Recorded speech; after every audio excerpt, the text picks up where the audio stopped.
with our start for the morning, or till the afternoon. Actually, I'm so excited. I forgot when part of the day it was. We have an elephant. That is amazing.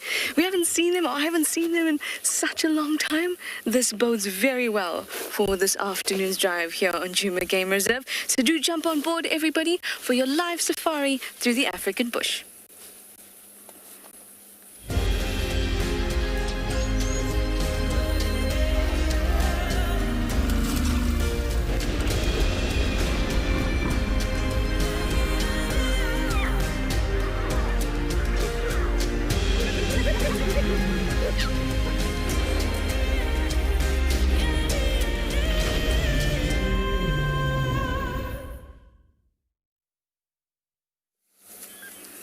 Look at this magnificence.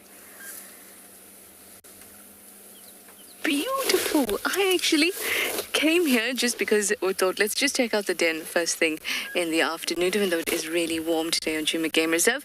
It's about 28 degrees Celsius, 27 degrees Celsius, 80 degrees Fahrenheit. And my name is Trishala, and I've got Marcel on camera with me. So I came to the den just hoping, even though it's that hot, and we found this lovely fellow. I could not be happier. I love elephants so much. And he's such a gentleman.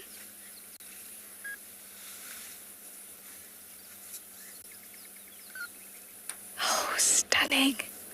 Well, this is your live safari, so do communicate with us. Chat to us, ask us your questions using that hashtag WildEarth or @FC on the YouTube chat stream, as well as on our website. So you can go over to our website and register, and you can use our question box there. And also, you wonderful kiddies, haven't forgotten about you. You can email kidsquestions at wildearth.tv. And you can ask us anything you like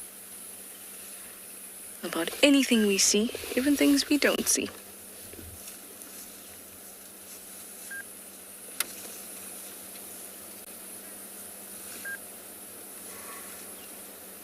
At this time of the year, when there's rainfall and the dams are full and pans are full, may not be terribly full, but there is water in them. That's when the animals that you expect to see at waterholes, you don't see them as frequently. You can't just sit at a waterhole and hope they'll come along, because they have all these other sources of water that they can go to. Little pans along the way and things like that. So we haven't been seeing many elephants lately here on Djuma Game Reserve.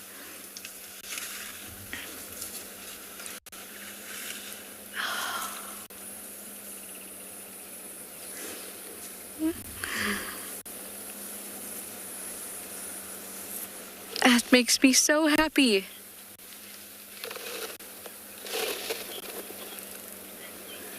Sassy Cassie, you say that's a perfect way to start the drive. It certainly is. Oh, so happy.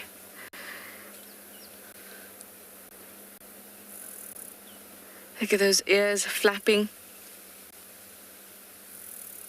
trying to cool itself in this weather. But of course, we can't stop eating, because an animal this size constantly needs to be eating.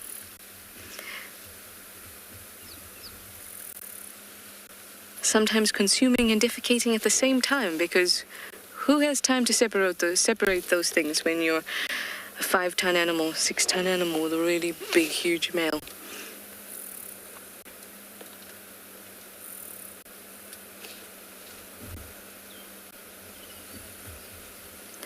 Oh, obviously we can't off-road for elephants, so this is as best a view we're going to get. Oh, and this is very, very lucky. A hyena has come to the den. It's almost there. Oh, I'll let you know when it gets into frame.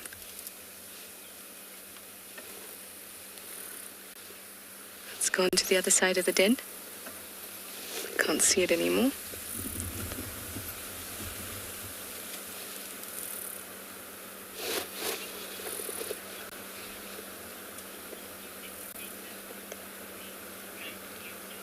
Grand Yoda, hello, welcome aboard. Obviously, you're as excited to see this bull as I am. You'd like to know how old do I think this bull is? He's actually not very old. I would say he's probably in his mid-20s. is a little smaller than the biggest matriarch I've seen. Or the biggest female I've seen. I'm just going to position us a little bit closer where we normally are when we go to the den and see who this hyena was.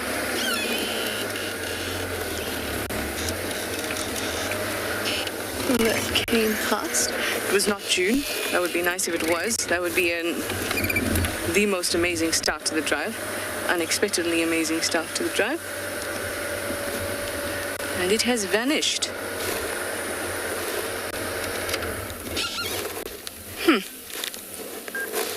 And so has our elephant.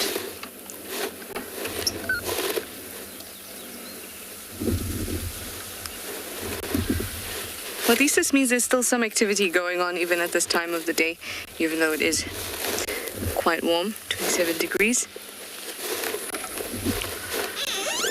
Let's just take one final look around the other path we use. Because it's a little bit shady on the other side of the mound.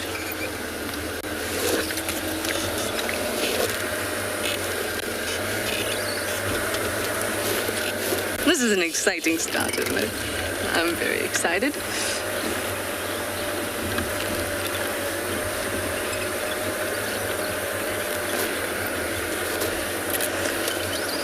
Oh. Here it is. Hello. You found yourself a patch of shade. Nice little patch of shade for this hyena to relax in. All right, well, Dan's got some amazing birds. Let's go over to say good afternoon to him and to see those hornbills.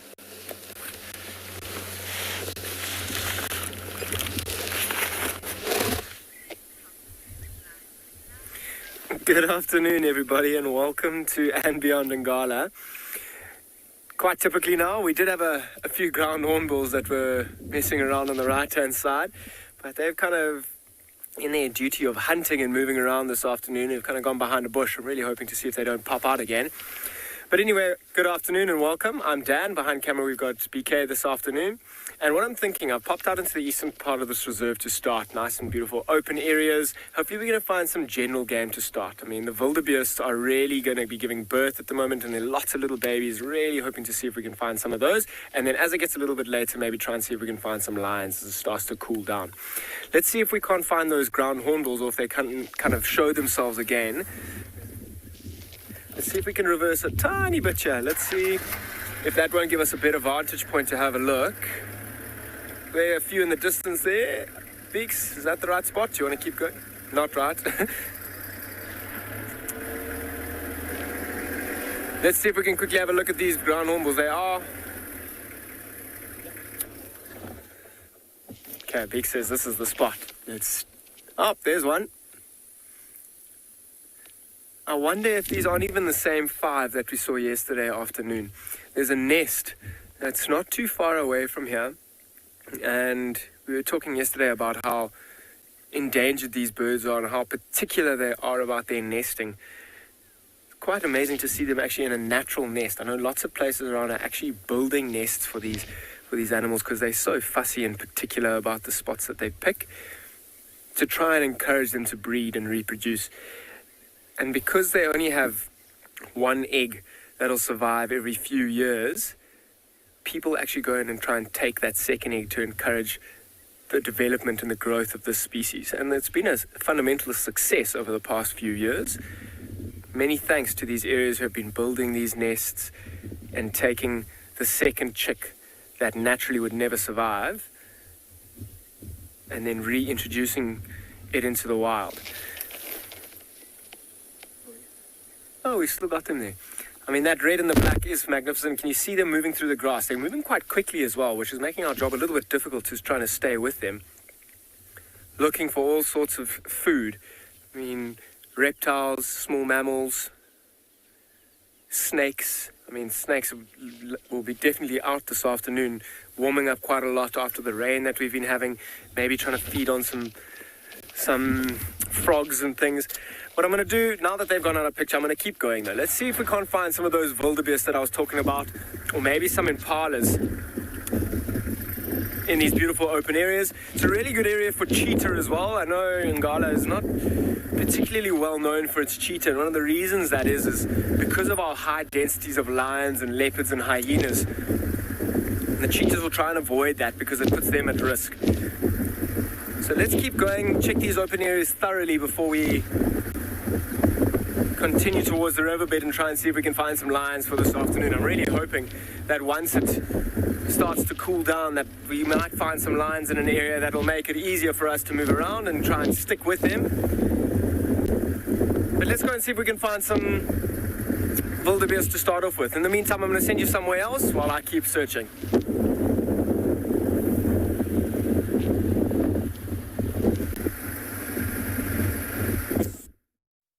Well, we have got animals, Dan, that are cooling off indeed, in the form of a hippopotamus, and you'll probably hear them before you see them, but there are a fair few Egyptian geese at Ndlovu Dam this afternoon. Ooh, the wind is just starting to pick up, which is not so great. Well, it's not my favorite thing. My name is Taylor McCurdy, and on camera with me today is Sebastian Rombi, and we are here at Pridelands Conservancy, which is part of Baluli Game Reserve and the Greater Kruger National Park. But like I said, we've popped in at my favorite place. I was quite disappointed this morning because we drove past here, as we do on every single game drive, and our friend the hippopotamus was nowhere to be seen. But he's back. He was obviously just on a walkabout, or perhaps the buffet went on for a bit longer. Hey? Wouldn't you like an all-day buffet, Seb? I'm hungry. Anyways, I don't think that I would enjoy all the grass that a hippopotamus has to eat. I prefer something with a bit more sustenance. Oh, you didn't like that comment? Something just landed on his back. Did you see that? What was it? A fly? Or was it a dragonfly?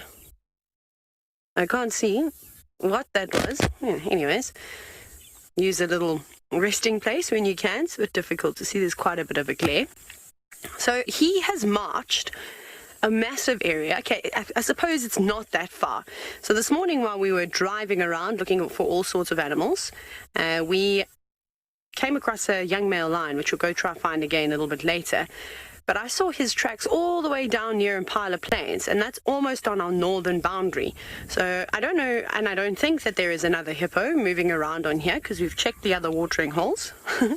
But he does do some serious traveling, and he always comes back to this dam. Although I'm sure that if he pops past Leopard Dam, he might stay there too. But for now, he is giving us the pleasure of living right outside the eco training camp. Hello, boy. He's quite a comical fella. He's not too shy. He's coming out of his shell now. When we first saw him, and we pretended to be a rock with all the elephants that moved past him, which is a clever tactic. I shall try that when I'm out on a bushwalk and I'm feeling threatened. I'm just going to curl up into a ball. No, I'm just joking. I definitely won't be doing that. But he is quite playful, as I'm sure you have all seen. Now, it wasn't a very hot day today. It's been quite overcast and cool. So maybe the buffalo elephants will come on down, but off you go across to Trishala, one last hippo smile, who's playing with hyenas.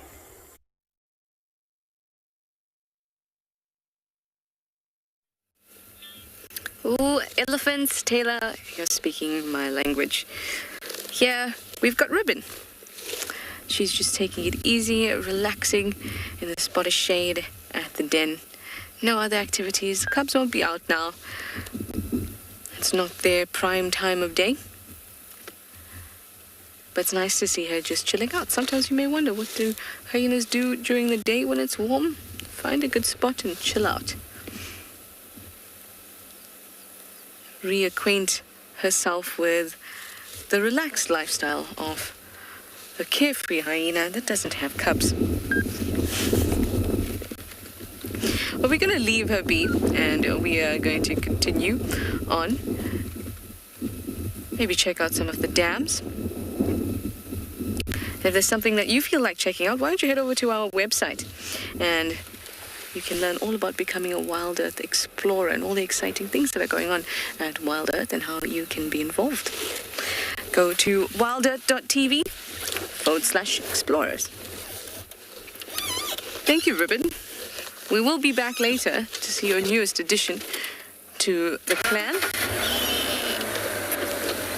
And I say yours because you are the matriarch. Goodbye. Oh, she moved her paw. So human-like to read into those type of things.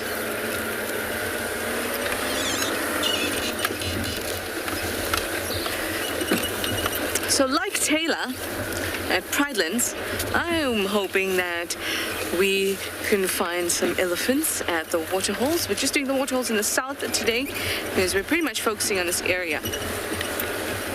See what we can find. Ooh, Dan has now found some baboons. Truly entertaining. Why don't you go and see?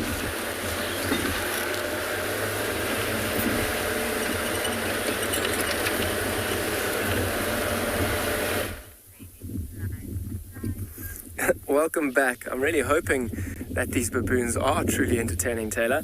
And I'm going to spend a few moments with them. As you say, they can be incredibly entertaining at times. Look at them walking through the clearings there. Well, I can only see 4 of them at the moment. I'm wondering if this isn't a small troop or if the rest aren't coming and following behind.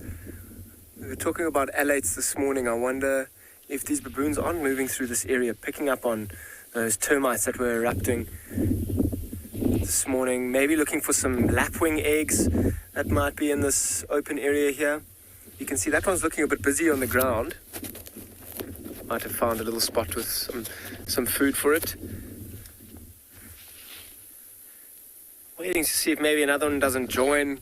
This is a really good time for them to be actually taking it quite easy and grooming each other and reaffirming these social bonds. They can be incredibly cute to one another and pick insects off, or pests rather. Kind of reaffirming their social bonds.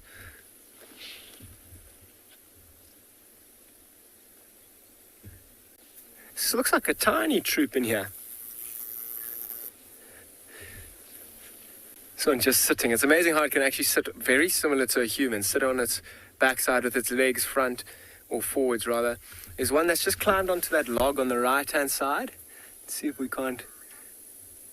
Look how that tail kind of hangs off, scratching its leg. Very animated. I mean, I can't see... You'll probably find, I can't see it for now. There's probably a baboon that's sitting in one of the trees around, keeping a real good lookout over everybody else. Herman, how can I tell the age of these baboons? And probably the easiest way to answer your question is by looking at their sizes. The smaller ones being quite a bit younger, and they'll grow very quickly in the beginning. But as BK has pointed out, there is a baboon that's in the tree keeping a real good lookout. But Herman, by looking at the sizes, and I mean, they're quite far away from us here, but even from here you can kind of tell the differences probably between the sexes, between male and female, just by their size. The females often get these red backsides when they come in and out of estrus. But can you see how everyone on the floor is kind of looking quite calm and quite happy and content with doing what they're doing, picking up small little things, feeding, maybe on some fresh shoots that are coming through, because they've got the cover of that one up in the tree. He's keeping a real good lookout, and because it's so open, just the smallest little vantage point, even on the top of a little mound, will go an incredibly long way to keeping this troop safe. And they rely on one another to look out for danger and sound the alarm. And it's amazing, actually, if BK goes back to that tree quickly, the one did jump down and was kind of replaced by another one. You see how the one's sitting a little bit lower in that first fork at the bottom. A bit lower there, Beak. It's sitting there. Can you see it there? So they kind of like have swapped out now. The one that was right at the top of the tree jumped out and was instantly replaced by someone to keep a real good lookout. And we were talking about cheetah loving open areas like this. One of the reasons that the cheetah does like open areas like this is not simply because it has the advantage of being the fastest land mammal, but also it has the advantage of being able to see quite a distance away and to be able to pick up on predators that are coming closer towards it.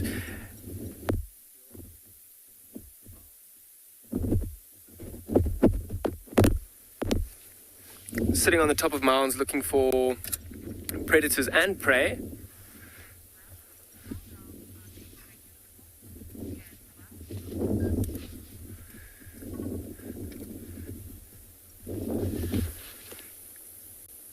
So, I mean, that one up in the tree, keep a good look. Whether it does see a cheetah or a leopard or a lion that's coming close, it will sound the alarm to absolutely everyone. Even, I mean, a few birds, I don't know if you can hear it, there's some lapwings that are chasing these baboons. And that's because if those baboons do find one of their nests that might be around, the baboons will eat their eggs. Stop and have a seat. I wonder if they've been doing this for quite some time this afternoon and feeling a bit tired.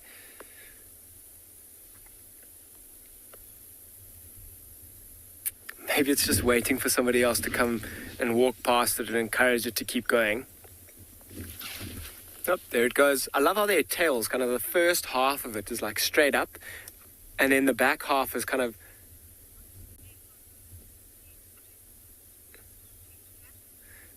cooking fat. What is a baboon's main predator?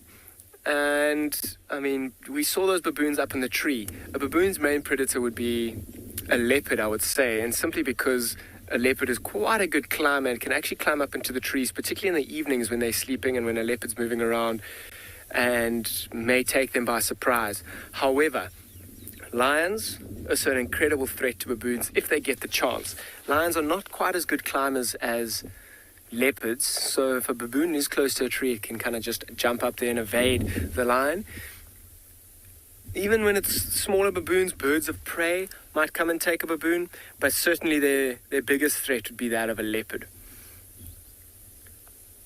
So it's amazing. I mean, we first initially saw 4 of them, and there must have been a whole lot more that were kind of just hanging around in the thicker bush, just waiting for the other ones to move around. Also potentially waiting for the ones up in the tree to kind of give the go-ahead and tell them that the coast is clear and that they aren't in danger. Is it a baby underneath the one? It's a bit far for me to see. But you'll see the moms actually carry the babies, particularly the newly born ones, right underneath their tummies, right close to the mom's teeth, so it's got a constant supply of milk. And so mom can hold them and move them around, particularly if they need to move quite quickly. It's quite amazing how some of them go, stop, keep a lookout, wait for the other ones to come past. One of them will climb up into the tree in the way that they're going and wait for the one at the back to kind of jump out of the tree and then join up, kind of take it in turns in little stages in their process of getting from point A to point B.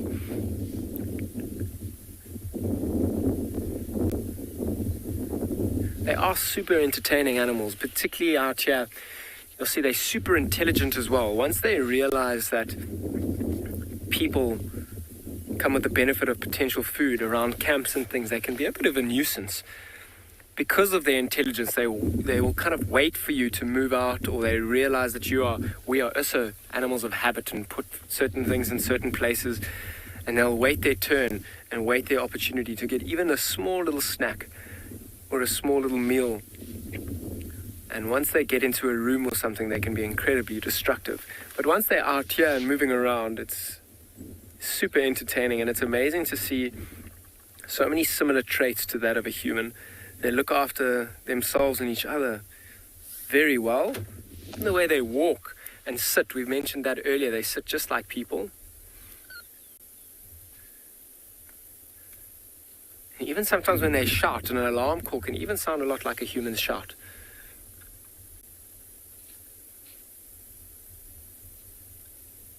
Finding some good things to eat on the floor there, causing it to temporarily stop.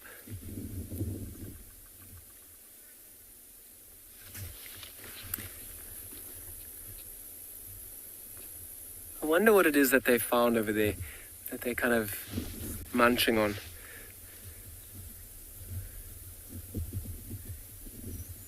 I wonder if there are not some new shoots. I mean, there's some real green, fresh grass, and in the wintertime, this area can look quite barren and almost a lot like a desert. I wonder if this baboon that's closest to us might even go and have a drink. There's a small little watering hole there.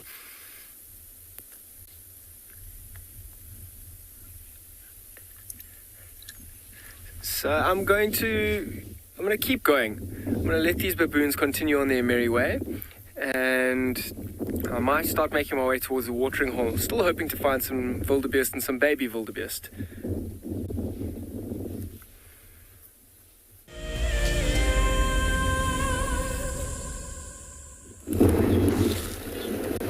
I am at a watering hole and it's windy.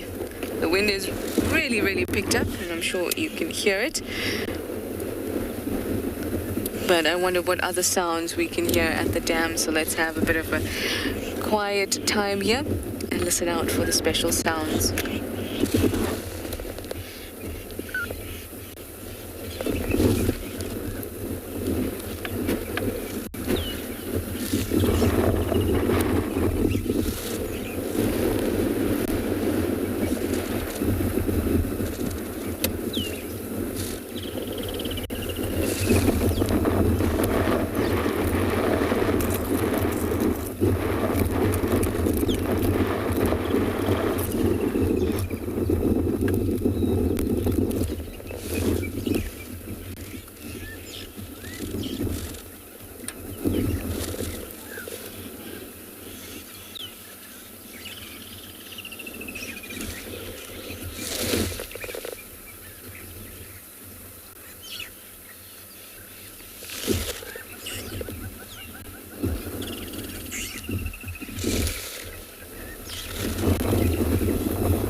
Red-billed buffalo weavers, woodland kingfisher, multitude of starlings,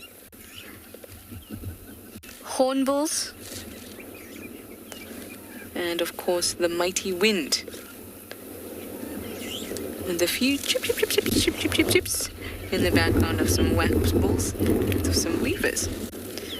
Well, that was windy and lovely.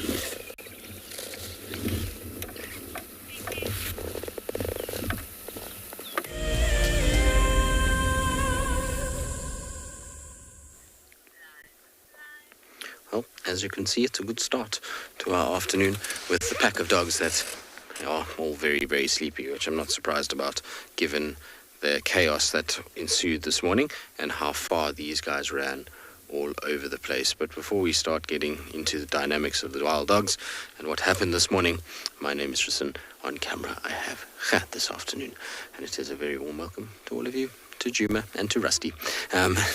The dogs, you can see, are having a bit of a nap.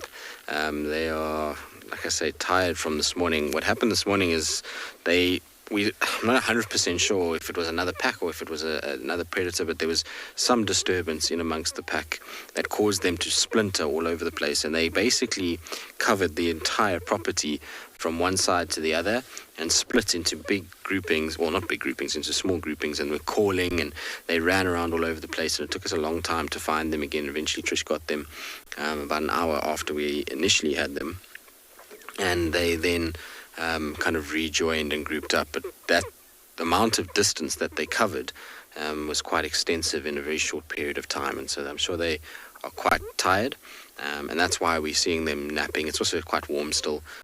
It's quite typical dogs to see them sleeping now and then they wake up a little bit late in the afternoon before they'll go off hunting. The reason why I came to them now rather than later this afternoon is purely because these dogs, unfortunately, are right up against our western boundary. And so when they wake up, I'm pretty sure the direction of travel that they're going to take, given the direction that they've been running the whole morning, will take them out of our area and into our neighbors, and we probably won't see them for very long. To give you an idea of how close the boundary is, we're probably about 200 meters, not even 150 meters from the boundary. And this is where they came in the other day. And so I'm pretty sure they're going to just exit the same way, and it will be a very, very quick exit once they decide to stand up. I don't think we're going to see them very active for long, so I thought it would be a good idea to come earlier.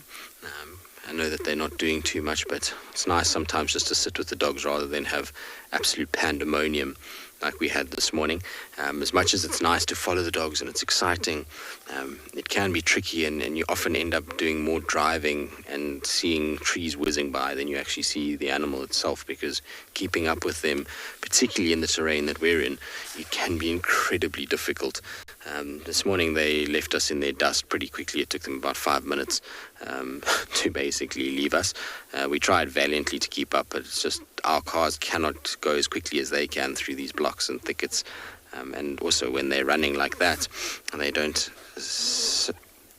kind of stay on the roads, they go through thickets and all kinds of other nonsense. So tricky, but we'll see what happens. You never know. Maybe they get up and maybe they travel a different direction, which would be nice. In the meantime, though, we're going to sit here and watch these guys and send you off to Kyle, who's looking at another sociable creature on his side.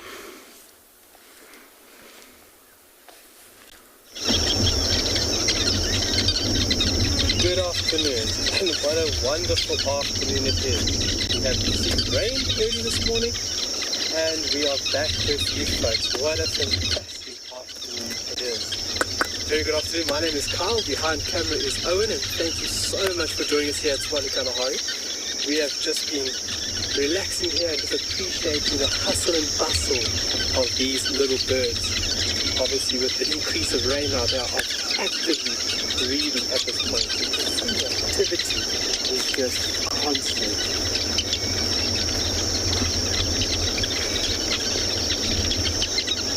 What a wonderful afternoon. Pretty toasty, about 28-30 degrees Celsius. But it is just perfect with a little bit of rain that we received early hours. We received a little bit of rain this morning, about between 3:30 a.m. and about 7 o'clock this morning. We had a good downpour, which is fantastic.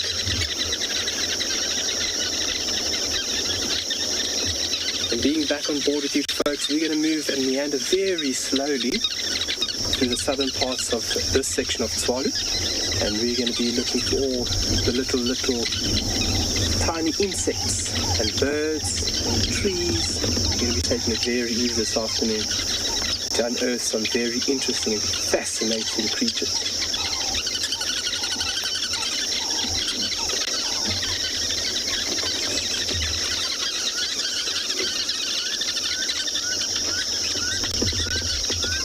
So no matter what time of the year we are in, 20 millimeters or a little bit more, these birds will actively start breeding. So this is the perfect period for these birds to do just that.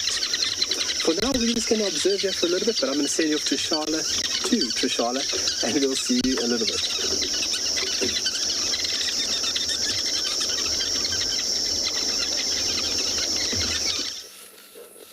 We've come into the Mulwati and happened upon this young gentleman again.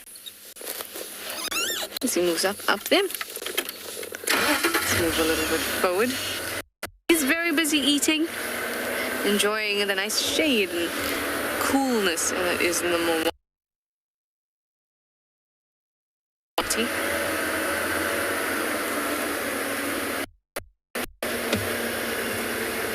Hello, you. You can actually see that he's got dried bits of mud on him.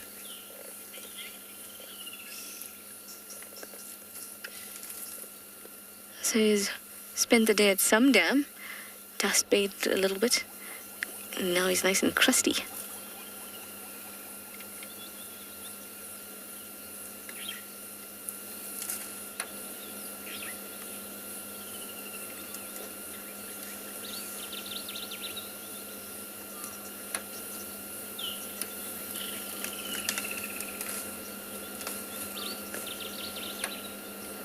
I just love to watch them. I can watch them for the entire drive.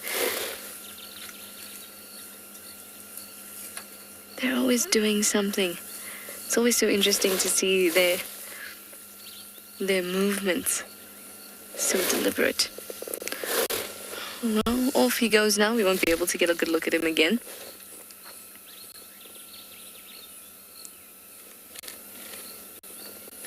But I'm hoping we'll find some more along the way. Just a little glimpse through the gap, and he's gone. You see? No. Gone.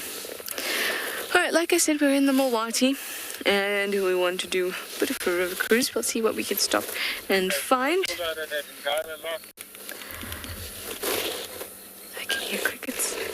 I've been hearing lots of frogs as well. Hopefully we'll be able to find some. I've seen so many foam nest frogs all over the place. I think they have a lot of character. So it'd be nice to see them too. But for now, while I go about my river cruise, I will send you over to Tristan and his sleepy dogs.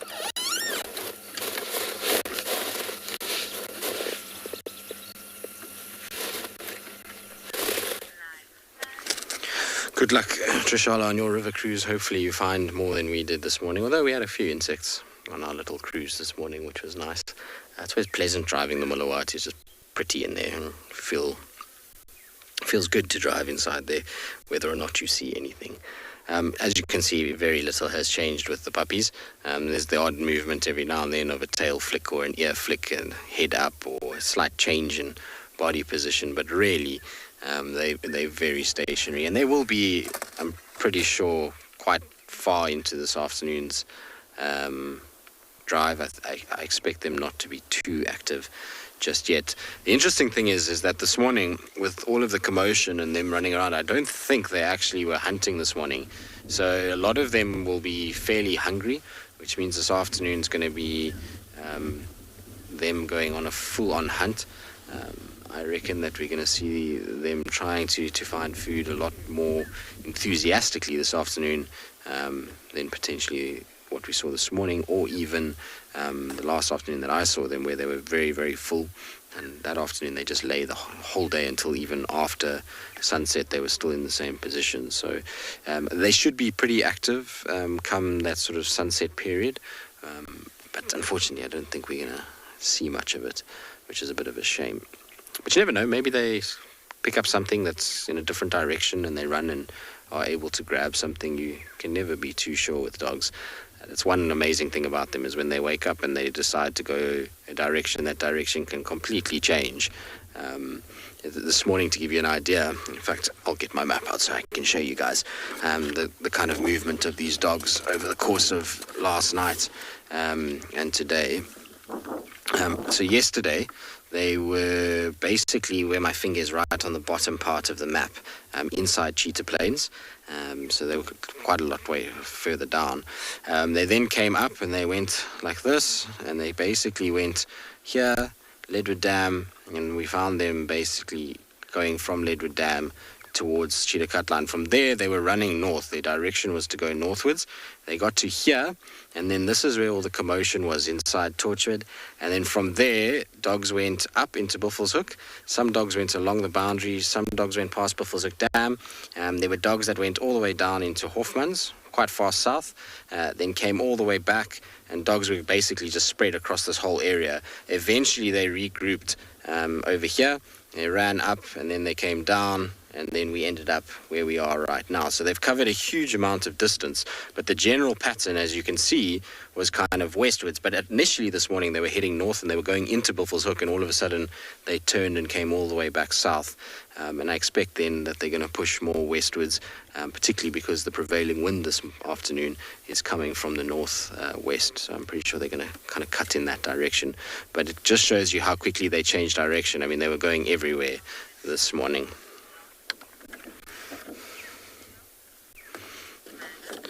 No, it really depends on what they've eaten. So most of the time, because of their high metabolic rate, due to the fact that they run and trot rather than just walk around, they normally require food much faster than what you would see from a cat. So you're finding dogs are generally eating twice a day even. So they'll hunt in the morning, hunt in the afternoon. But let's say hypothetically they make a big kill this afternoon, probably a day to 2 days, and then they really need to start looking for food again. They process that food very, very quickly, like I say, because of how high their metabolic rate is, because of their rate of movement and how much energy they burn constantly by moving around. They are like marathon runners every single day. It's not uncommon for wild dogs to cover a good 30-40 kilometers in a single day. So They do that every day, day in, day out, and just constantly running. And if you watch them when they're hunting, it's not only that they're moving in a certain direction, but they go in all kinds of other directions off of that hunt in sprints.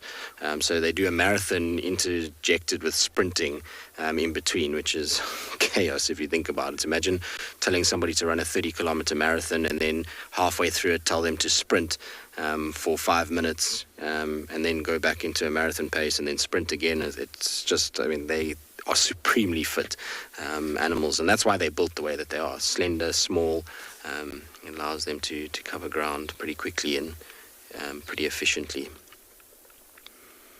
But the dog that's lying kind of in the middle of the three, where we are now, is one of the prettier dogs. I really enjoy its patterning. It's the one that's got quite a lot of white on it, so particularly around the armpit area and chest. It's a very, very pretty dog with whites and little kind of caramels and dark sort of black colorations around it. It's a really, really nice looking dog. That the Ngala male, which is the one that we've followed for the longest, we've been seeing him for quite some time, and it's crazy because he comes obviously from where Ngala is. That's why he's got that name. I don't see him right now, but he should be in this grouping as well. He's quite nice and distinct. If you see him from the left side, he's got this kind of little black half circle on his left flank on top. So it almost looks like a little saddle that's on him there.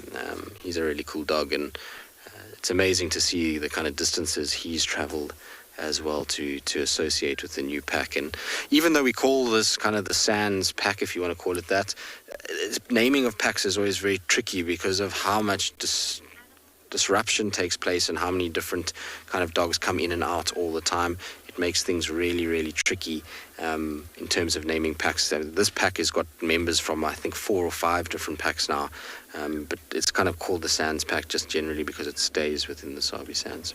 All right, we'll continue with them. Like I say, you never know what can happen. Maybe something moves past them and causes a little bit of a stir. In the meantime, though, let's send you back across to Dan.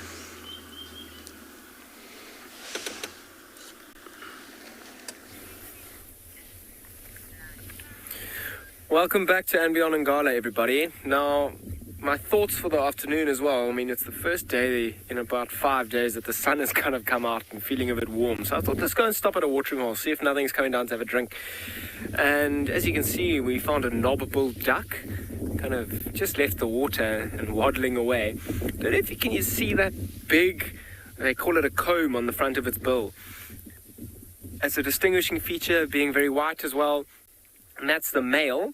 It's got its breeding plumage as well with that big knob on its face. And if you have a look a little bit down, there are a few hippos that are moving around, and they've actually come to inquire about us.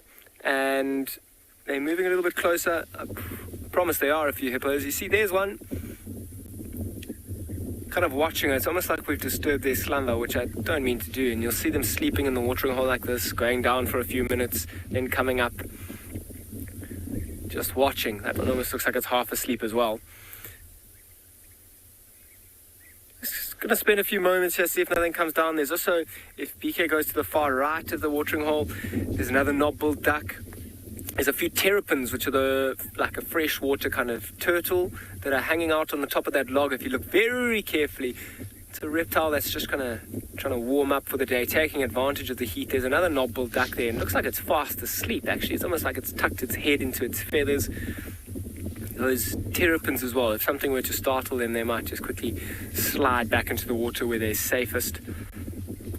You'll often see terrapins on the back of hippos as well, but with these hippos spending a lot of their time in the past few minutes underwater, I think they've kind of picked a more consistent log that is exposed. And one more interesting thing while we're here, I mean, if BK quickly shows to that, or looks at that big tree on the left-hand side, we're doing lots of left to right here. But have a look at this dead tree. There's an African spoonbill on the right-hand side. This looks like it's resting. And you see a few little birds fluttering around in that tree. Can you see those nests as well? Those beautiful stick platforms? Those are red-billed buffalo weavers' nests. And there are actually a few red-billed buffalo weavers that are flying in and out of there if you look very carefully. They're building. They're these communal nesters, and they'll build this nest as a group together. And very interestingly, out here we use those nests actually to try and determine direction. Those buffalo weavers will always build their nests kind of on the northwest side of trees. So we can use that to kind of determine direction. And the reason for that is in the cooler months, where in the winter time when the sun is setting later and you're heading into some cold evenings, to try and absorb and take advantage of the heat, they will try and get as much of that last minute sunlight as they possibly can by keeping their nests on the northwestern side of a tree. It's always amazing to me how such big nests are built by quite small birds, and how in the world does the first stick get dropped? There's actually one that's flying in now. Coming in now, is kind of taking a little left turn. Let's see if he flies into the tree. I have no idea how they'd place that first stick. It always blows my mind. And they can build these nests incredibly quickly, actually. And there'll be lots and lots of birds that'll live in that stick platform and take advantage of it together. And they'll build it together, all looking after the young chicks when they hatch. That spoonbill on the right-hand side, that white bird, I'm sure as it starts to cool down a little bit, might fly down to the bottom of the tree and on the edges of the water, kind of sift through the muddy banks looking for any kind of food that it may find. There's actually quite a lot of birds that are flying around as well. It's very tricky to pick up. There are lots of alpine swifts, some swallows. So with nothing coming down for now, I might spend the next 2 minutes or so hoping that a large herd of elephants or something comes down to drink. But if not, I might keep going, see what else we can find this afternoon and send you to another live location.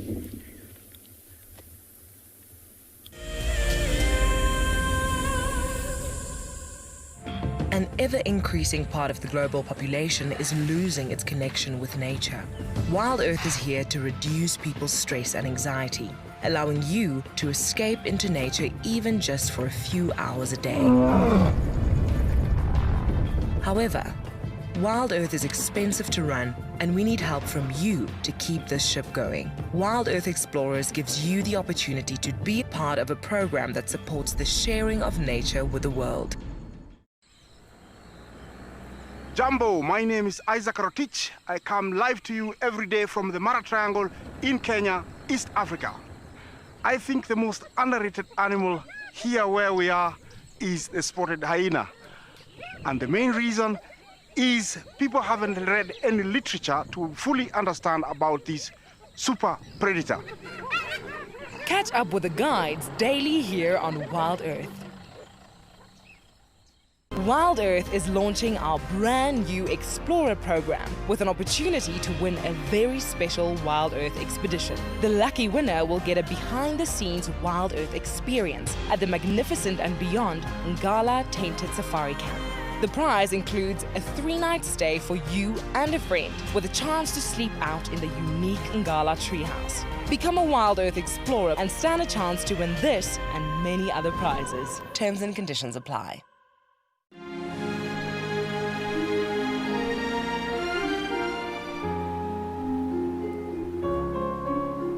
You are cheeky. That was a brave decision. Amber Eyes is... Oh. That is so magic. That was absolutely wonderful. Amber Eyes just gave that cub an enormous hug. Expect the unexpected here on Wild Earth daily.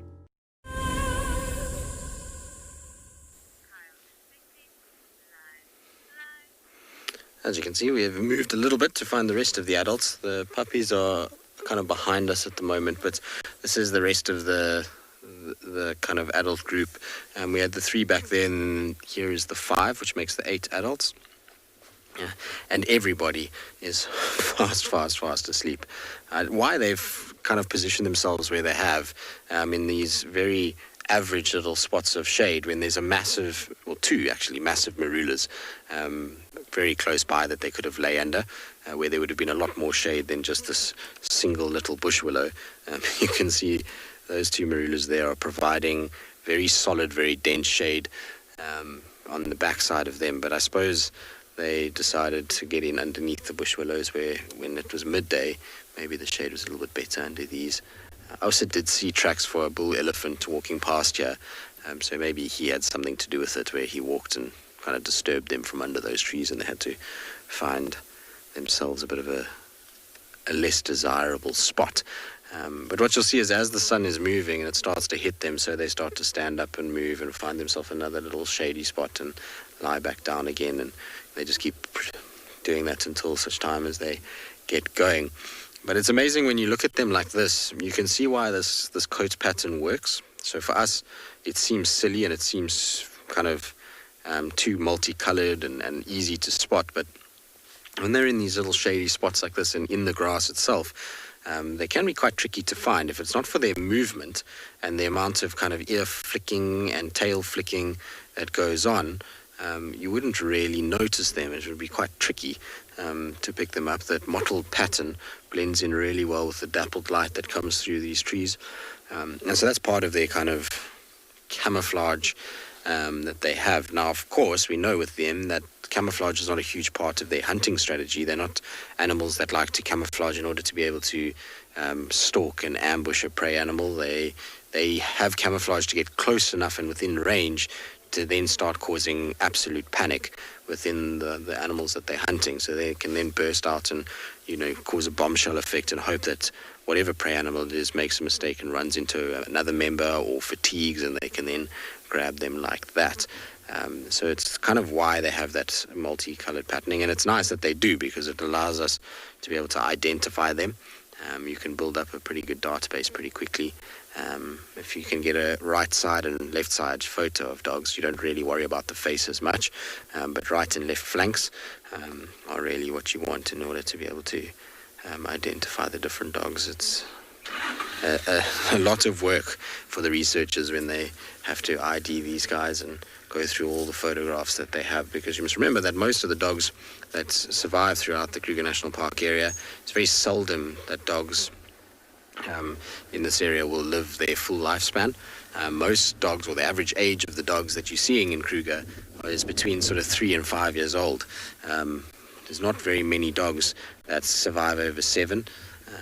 And that's just due to the nature of what goes on. We've obviously seen this week that a lioness grabbed a wild dog. There's leopard issues, hyena issues. So they unfortunately, their numbers get depleted pretty quickly, and they don't live out their lifespans in the wild that easily. There's the odd individuals that make it pretty far. There was a dog called Lightning that he got quite old. And then there was a very old dog that was part of I think it's the Investec pack. I saw it at the beginning of the year, but I mean, this dog's teeth are worn down, its ears all tatty, and it's got a little bit of grey on its kind of muzzle. So that guy is quite old as well. And there's the odd ones here and there that make it quite far, but for the most part, they're all pretty young. They don't live out too long, unfortunately. It's such a fascinating animal, and the other problem with dogs is that there's so much misinformation about them out there. Most of what's written in a lot of field guides and things like that is unfortunately not that true. So it's been so nice. I've been fortunate to have spent a lot of time with the researchers and has learned a lot from them about wild dog behavior, which we'll get into a little bit later. In the meantime, though, we're going to send you up to Taylor McCurdy at Pridelands and see what she's got for us that side.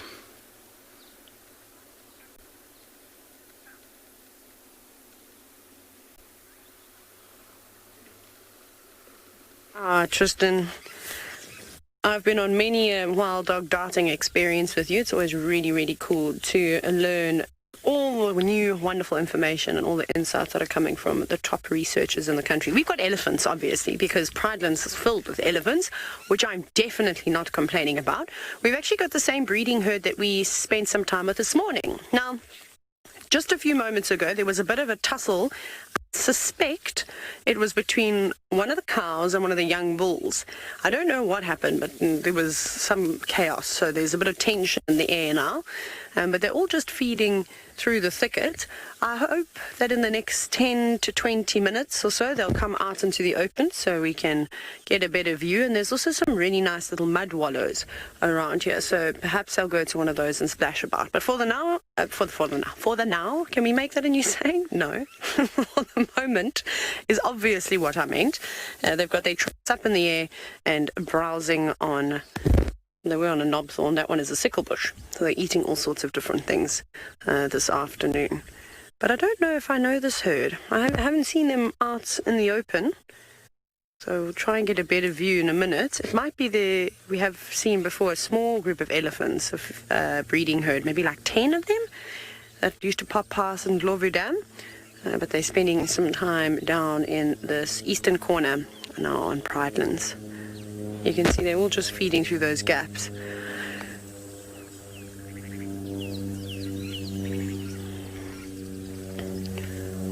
Gimsel, I think the biggest elephant that I have seen in the wild has to be Ezulwini. So he's an enormous tusker that occasionally graces us with his presence in this area.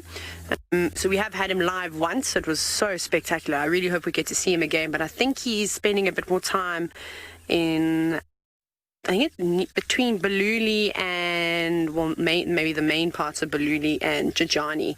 There's a circuit that some of the elephant bulls like to do, and he's spending a bit of time up there, so fingers crossed that he does come down this way before the end of the year, or at least in the next 10 days or so. It would be quite nice. I think what I'm going to do, Seb, is I'm going to turn around quickly, because we're facing the wrong direction of where the elephants are now going. So I'm going to quickly turn around, and then I think we will have a better view of them. There's also some giraffe behind us, and it looks like some of the elephant bulls have jumped ahead of the breeding herd, and I think are going to a couple of these little mud wallows. So we're going to try and position ourselves nicely.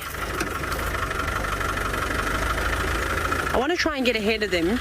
The thing about going on safari is trying to be able to predict the animal's movement, so you don't have to keep repositioning. So we will do a little maneuver here. We won't park on top of this watering little mud wallow. We'll do this, and then we'll just wait for everybody to settle, and Sebastian will find a little gap to through. But now at least we can see them coming towards us, and we won't stare at their rear ends. You can see them all just coming through the thicket now. Slowly but surely. Also lovely birds calling. CJ, yes, funny you should ask. I do have a favorite elephant on Pridelands. Everybody's now probably going, Susan, because she is indeed my absolute favorite. She's an interesting individual.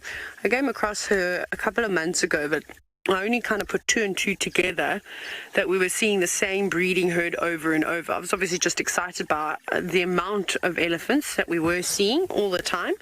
And then once I kind of got into it and settled down, I started noticing it was, we're seeing three of the same breeding herds almost every single day. And one particular elephant kept throwing a bit of a tantrum around me, where this young really, and then like really grown elephant.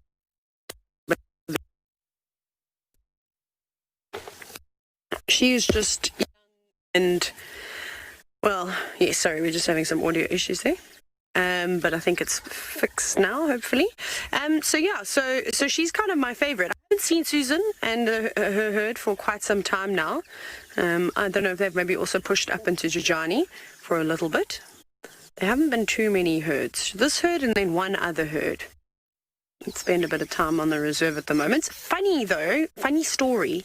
I was chatting to the guys at Elephants Alive yesterday, and they were just telling me about some of the movements. I don't know if any of you remember Masana. I don't know if we ever got to put her live, but it's a cow that's collared. Maybe Mike has showed her to you as well. Anyways, she was spending quite a bit of time. She was one of the 3 breeding herds that we were seeing over and over. She's now in Thornybush. That's where she has decided to settle for about the last month or so. She's just been spending there, which is quite a distance that she's walked. So I think, Seb, we're going to move again because look what's happening off to our right.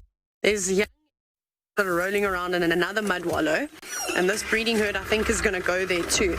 We are quite close to the boundary, so to the eastern boundary. Literally on the other side is a wilderness area.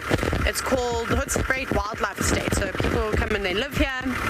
And it's quite cool. There's giraffe and a whole lot of plains game. No, they're going to play in this one. So let me just get a better view. There's also some giraffe around here, so we're almost right on the fence. But this area is so gorgeous. It reminds me a little bit of parts of Botswana. Lots of big leadwoods. Some of them are dead. And awesome mud wallows. The buffalo breeding herd has been spending a lot of time here. I think what I'll do, Seb, is like this. And then we can watch them. I'm going to turn, sorry for the scratchy noises, but I think that's a bit better. There we go. So there are two young bulls that have already made their way and claimed that mud wallow as their own. I don't think it will last very long, not once the girls come on in and take their claim. Here they all come. You can actually hear them, so I'm just going to sit quiet for a moment just so you can hear how noisy they're being. Look at this one, she's just about sprinting there.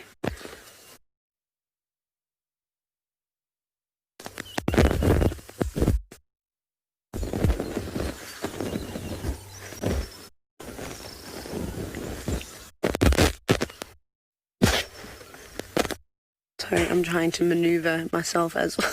The same shoots over the top of my head. Look at them go. They're so excited to get there. Immediately, that cow let off a rumble to basically say, right, move.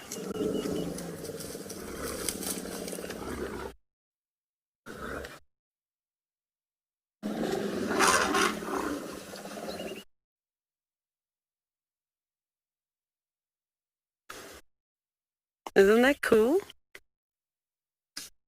Shove those young bulls right out of there. They didn't really put up much of a fight. They moved off quite quickly, so quite vocal when they arrived at this little watering hole. But there's going to be lots of fun that's about to happen now, because there's quite a few young elephants in this herd, so I'm hoping that they do stick around and play in the mud. It did go, well, that elephant that did let off the rumble, she's caused quite a stir. Everybody's charging on in now. There you go. Trunks up. Yes, little ones. In you get. No, just thirsty. Oh, barely touched the water. Now what? No, don't like that water, apparently. They're not really spending much time there. Well, at least not the girls.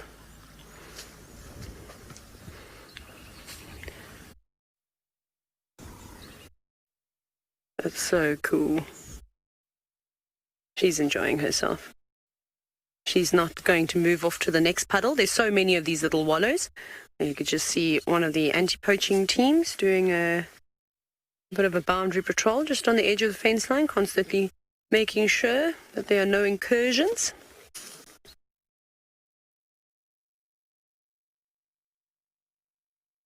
Look at that little one. What are you doing with your trunk? That was very funny.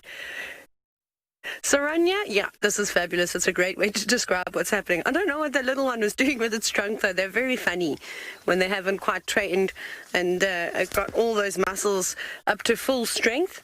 I don't think they really know what to do with them. I'm not interested in having a mud bath, though. Look at it. Yeah, just go put my trunk in my mouth. Maybe he's feeling his tongue. Who knows? Wait. Oh, this is going to be some drama now. You can't shove a cow like that. Careful, Buddy. He's very brave doing that.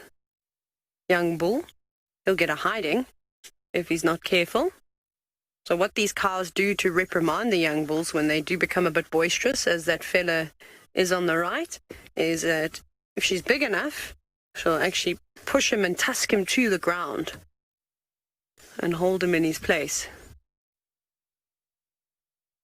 Oh, no, we forgot to mention earlier today, after you left us, the last time we saw the elephants, that big elephant bull that we spent some time with, he actually ended up leaving us, thankfully, He picked up the scent of some more elephants, and then he went and chased a giraffe for probably about 50 or 60 meters. It was quite entertaining. So he was just causing trouble all day long. And speaking of big bulls, there is one on his way in. Is it the same fella we had today, Seb? Well, he had a tear in his left ear, so if he turns, we'll be able to see.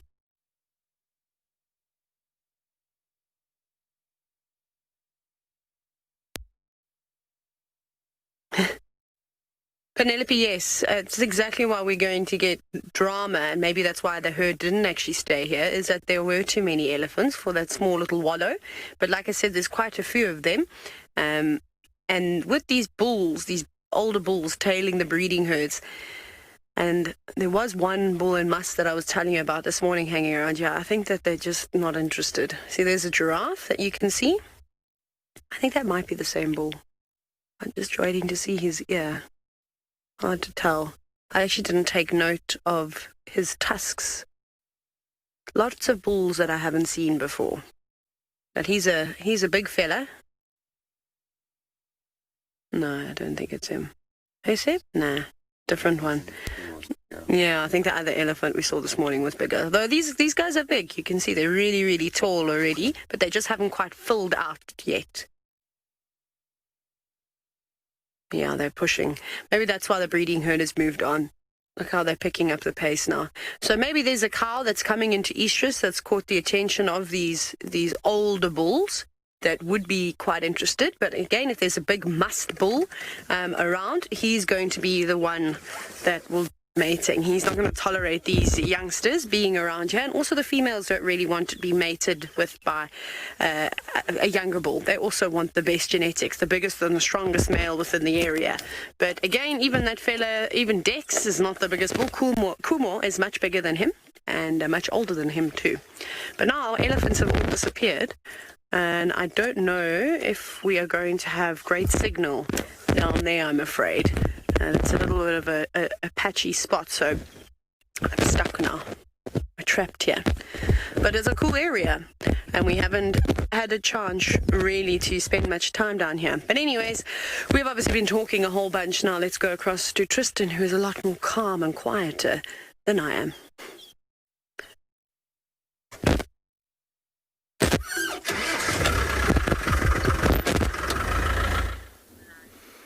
It's generally the case when it comes to Taylor and I. Whenever we're together, she's the crazy one. I'm always the well-behaved, calm one. And I'm joking. Generally, when the two of us are together, there's very little that's not loud and noisy. As you can see, not much is happening here. There's not much of a party taking place, maybe a slumber party for our dogs.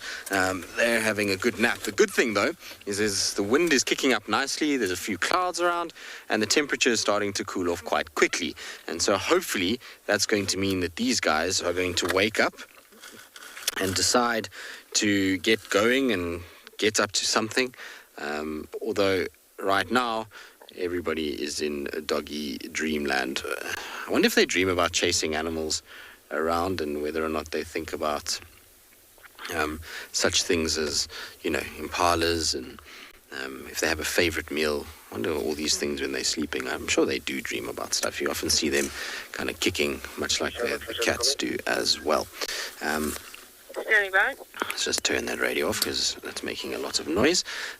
We don't need to hear everybody speaking about Game Drive. But earlier I was saying there's a lot of misinformation about dogs. Unfortunately, because of the fact that everybody kind of likes to put animals into defined things and kind of compartments, dogs often get labeled as various things that they often are not. And so, one part of that is what we've discussed many times over the last few days is the alpha male-female relationship. A lot of people believe that they stay the same throughout the pack's existence. It's not the case, or throughout the existence of that animal, the lifespan of that animal. That's not the case. The alpha pairs can change regularly within a pack system. And what we're seeing is that a lot of these dogs are far more transient than what we ever thought, with a number of members joining other packs and doing multiple packs throughout their lifespan. And what seems to trigger it is two things. One is a food availability situation. So when the packs get a little bit too large and they're struggling to find food, that causes dogs to leave. But the biggest influence is according to what is around them. So when you have movement of dogs, you've got obviously other dogs around, and those dogs that are around that pack, if you find that there's a high concentration of a certain gender, the gender opposite sex will then leave the pack that they're in to go and join those dogs, and often they form their own packs completely. So dispersal is not just male, like in most animals, or territorial animals like lions and leopards. You find dispersal can be both female and male, and it's often according to what's going on within the sphere of their kind of home ranges. So whatever's closest to them. So let's say hypothetically in this pack we had 7 males and 1 female, but all the packs on the outskirts are all females. You're going to find males are going to distribute out because there's going to be a gap for them to be able to either form their own packs or potentially challenge to mate with those females within those packs surrounding. So a lot of movement taking place all the time, and that's why, like I was saying earlier, is naming of packs is almost a kind of pointless exercise. You're never really going to have the same pack year in, year out. There's always going to be distribution of wild dogs through a breeding season. Right, well, we're going to be patient with these guys and see what they get up to. I'm hoping they will get up and move just now. In the meantime, we're going to be sending you off to another part of South Africa. I didn't catch exactly where, but I'm sure it will be interesting.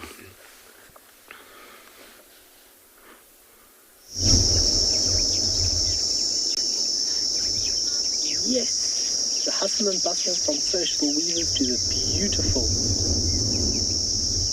little meerkats. Look at that, folks. We've got the Mikado group quite close to the road with all their brand new little babies. Look at them. They are so tiny.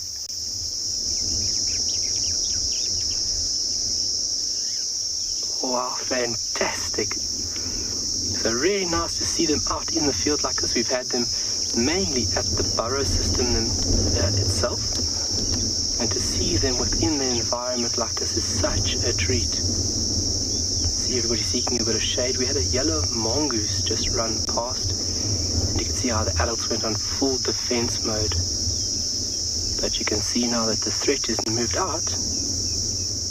Bit of play. Your fun times. That's when you have enough food, you feel comfortable. That's when that activity will take place.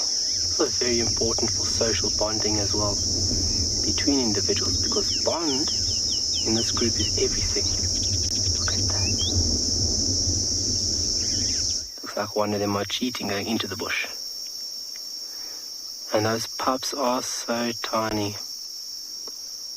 They were born the 1st of November. So it makes them a little over a month now. Wow.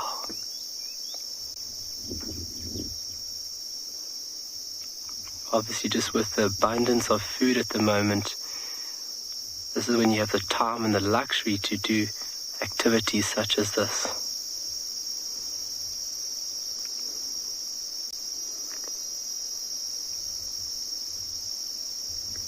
Wow.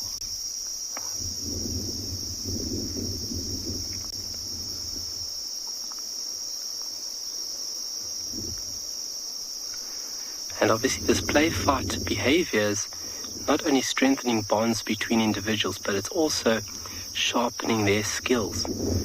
So as we came live with you folks, and they're off, there was a yellow mongoose, and you could see how the adults were standing upright and just paying full attention to the activity and the movements of that mongoose, because that mongoose is a huge threat to these little pups.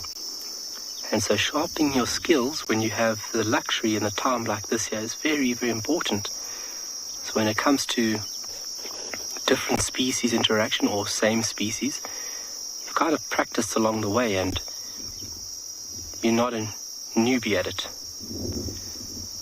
Michelle, a fantastic comment. They are very cute little things at this point in time. You can see how bulbous their heads are. They've got tiny little bodies. They actually grow into their heads, and then their heads get a bit longer. You can see how short the actual muzzle is in comparison to the adults. Adults have a very long, tapered off muzzle. So they've still got a bit of growing to do. But it's fantastic that we can share these beginning stages with you folks, because you'll see now on how fast these little guys will grow in the next coming weeks.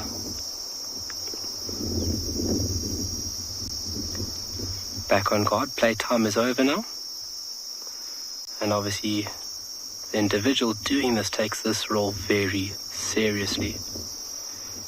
He's got a little bit of height on that bare patch of soil, but I've seen them climb trees, stumps.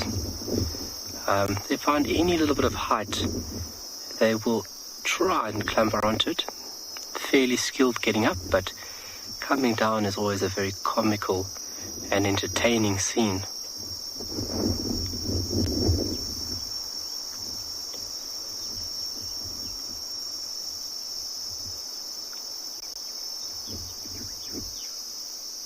You can see how the little ones have safety there in the shade.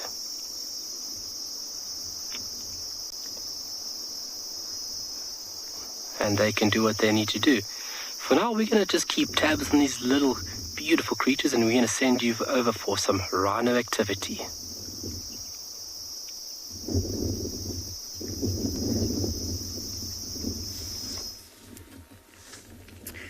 A very warm welcome to And Beyond Phinda this afternoon. We are sitting at a watering hole with two white rhino.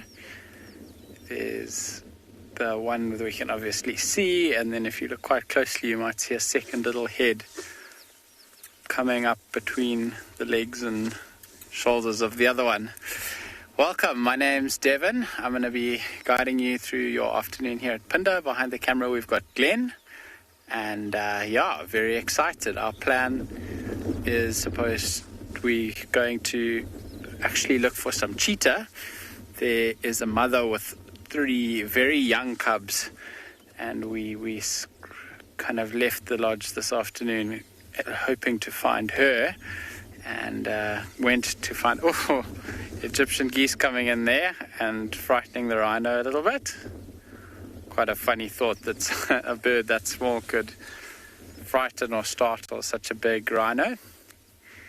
Very clearly see both of them now, and quite cool if you look closely that you can see the dried mud that they've got caked all over their bodies. Now, today's been a very hot day. We've had quite a bit of rain over the last 2 days, and it's been very nice and cool. But today the clouds cleared, and from early this morning it's been quite a blistering hot day out here. So you might have found that these rhino this morning went and had a mud wallow. This rhino that's facing us now, if you look at his nose, is actually caked in dry mud. That's all peeling off of him.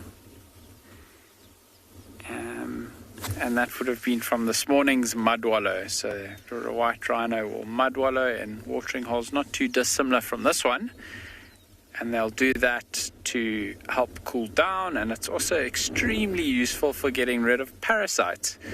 So rhinos pick up things like ticks, and they will wallow, cover themselves in mud, and when they're finished wallowing, they'll go and find a scratch post and go scratch up against the post and get as much of that mud and anything else that's dried into the mud, like little ticks and things. Often if you go look at those scratch posts after animals have been scratching there, you can often find lots of mud, and in between it you'll find little hairs and ticks that they've managed to scrape off. But like I was saying now, these rhino are here drinking. It's a small little watering hole, and the same one we were at the other day actually, and they've come back down here again. It's one of the few watering holes that have got water in it at the moment. So we've had about 10 mils of rain over the last couple of days, but it hasn't quite been enough to fill up any of the bigger pan systems that we've got in the south here. So still hoping for more rain, and until then, this watering hole is going to have to service a number of animals that live in this area. There's lots of plains game around here. We have a few buffalo herds that roam around this area, and things like zebra and wildebeest are also quite common down here. We're going to spend another 5 minutes or so at this watering hole, and if nothing else comes out, we're going to keep on moving. But for now, we're going to send you off to your next live destination, and we'll see you in a little bit.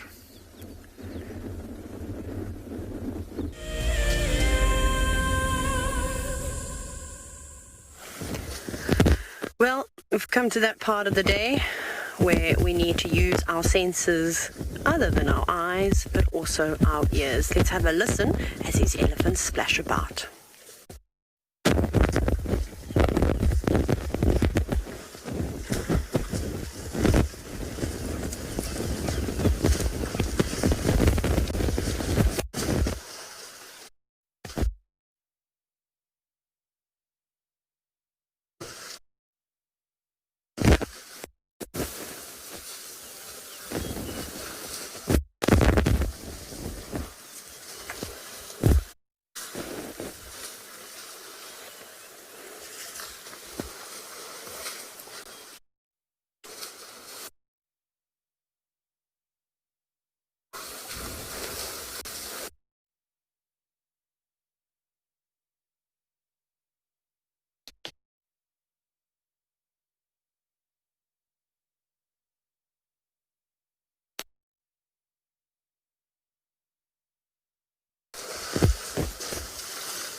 What another magical moment spent with the elephants at Pridelands.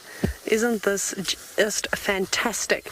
It seems like we've got two breeding herds meeting up together, all huddling around a bit of a mud wallow. And what a better way to spend a Sunday afternoon than playing by the pool. Everybody's dream. Well, at least the kids. But it's sometimes nice to revisit your childhood. Thank you, elephants, for this magical sighting.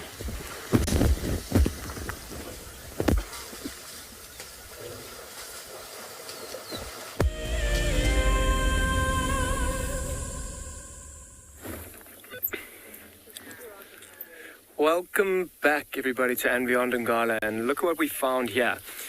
We found the Birmingham Breakaway Pride, and look at what's just got their attention. I'm going to actually ask Beeks to quickly show you what's ahead of us in the road.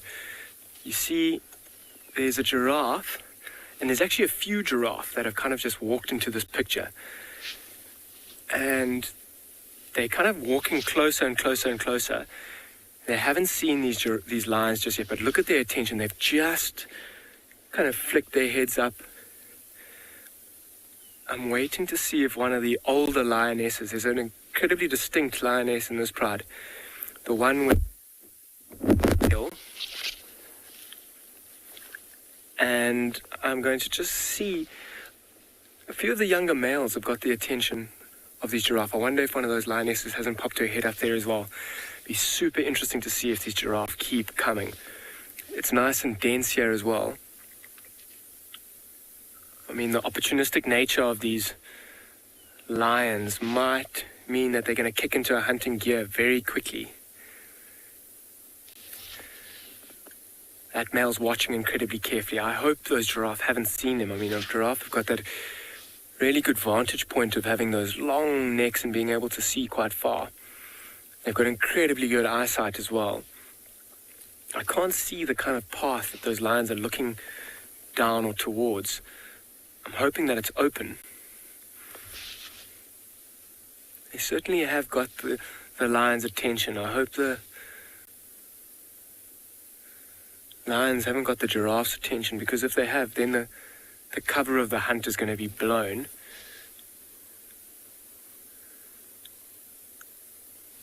Just stop and listen. I mean, the giraffe have gone out of our picture as well. I'm hoping that the fact that I can't see them might mean that these lions might see them.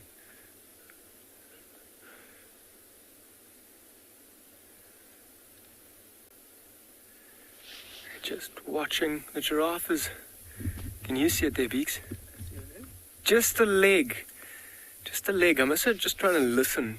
I mean, I can see one leg of the giraffe, but I think there are at least 3 of them. Try and listen to see if I can hear them walking through the bush, or see what these lions are doing, seeing if they might get up.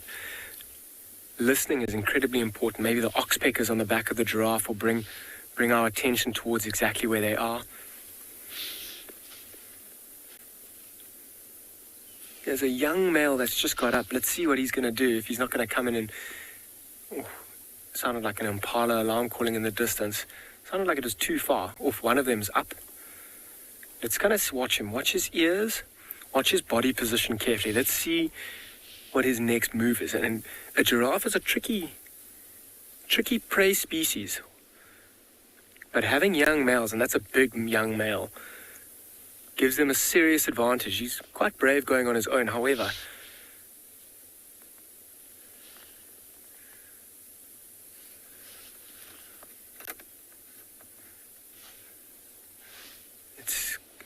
I'm not going to go anywhere either. I'm not going to try and turn on or move just yet unless the rest of the pride gets up and moves, simply because me turning on might bring the giraffe's attention towards where these lions are.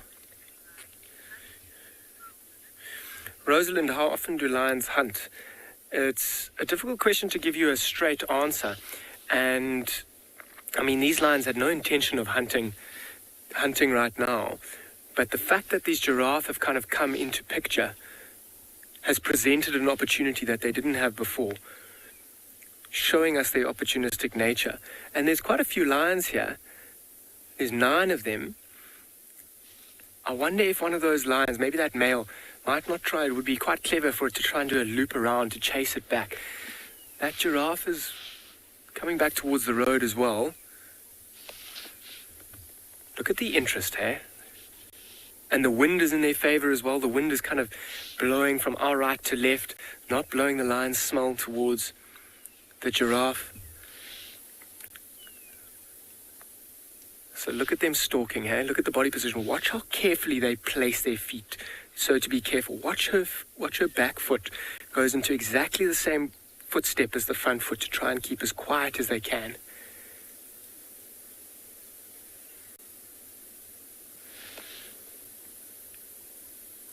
I think with this, if the giraffe haven't seen them yet, which judging by their stealth and the fact that they're still so cautious about it, I don't think the giraffe have seen them. They would be very clever to kind of loop around and set a trap to them. Giraffe being such big, strong prey, the best way that they can actually hunt them is to try and chase them into a kind of thicker area. Here comes this giraffe right into the road. Oh, it's kind of moving around. I'm going to stick onto this giraffe for now. That's one of the giraffe. There are a few more though. I wonder if they're not going to follow that male lion, that first one that got up and moved around. He might be very close. We're going to just stick with these lions now as well, see what they do. If those giraffe keep following that other one, it might be a really good opportunity. The density of the bush as well is providing really good cover. Stopping and listening, I can hear this giraffe on the left.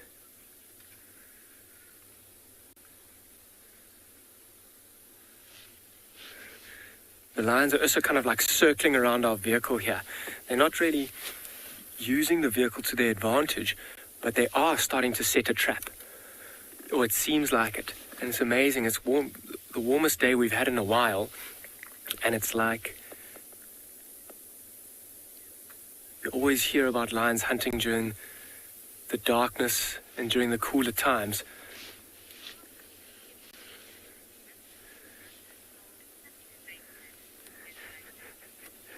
Enlightenment hunt mode activated. I couldn't agree with you more, and it's amazing to watch how quickly that hunt mode was activated.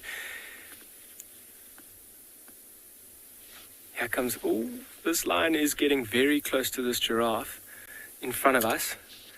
And there's one that's kind of gone behind us as well. Just watch him.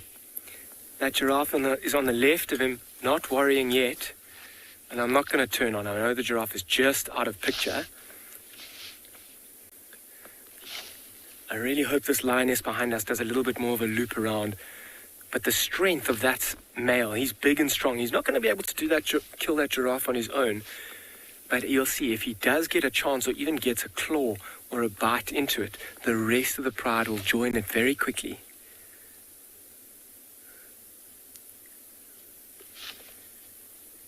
I wonder if this might be a big time in this young male's life.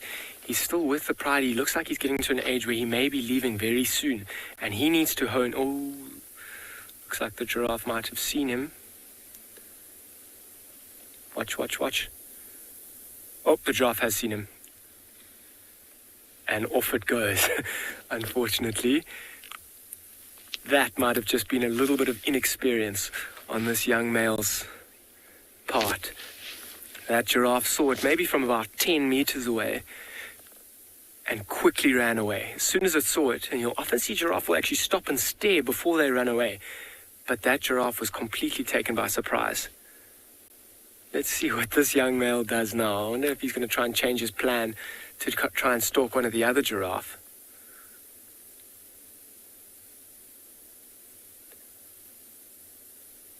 Although you'll see, I mean, that giraffe shouldn't go too far. The reason being, they've got incredibly good eyesight and they rely on their eyesight to kind of bring or to find predators that might be hunting them, such as these lions. But with that giraffe running, and it's not going to run continuously forever, its best chance at actually trying to ensure its safety is to keep a good eye on where those lions are moving and what they'll be doing. So you'll see by moving away quickly, it may then move back to make sure that it can see these lions, because the best enemy is the one that you can see or that's in your sight, and you might ensure that there's at least enough distance that it won't be able to catch up to you. This young male here that's sitting closest to us, you can see he looks like he's a very similar age to the one that started that hunt, in fact. And I'm surprised. I mean, their best shot at survival when they do leave the pride, I'm sure these two will even leave together. And they're really going to need to hone their hunting skills and get a bit better at it. They've been learning from Mom for the past few years.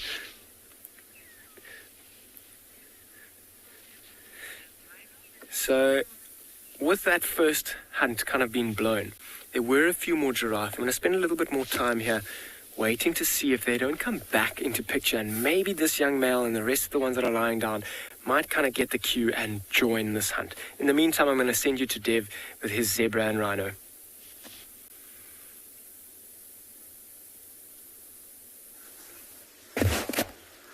Welcome back to And Beyond Phinda. We have got a herd of plains game out in front of us here. We were sitting with a wildebeest, buffalo and zebra waiting for you guys to come back to us, and this rhino has just wandered into the shot as well and into the scene here, which is really magnificent.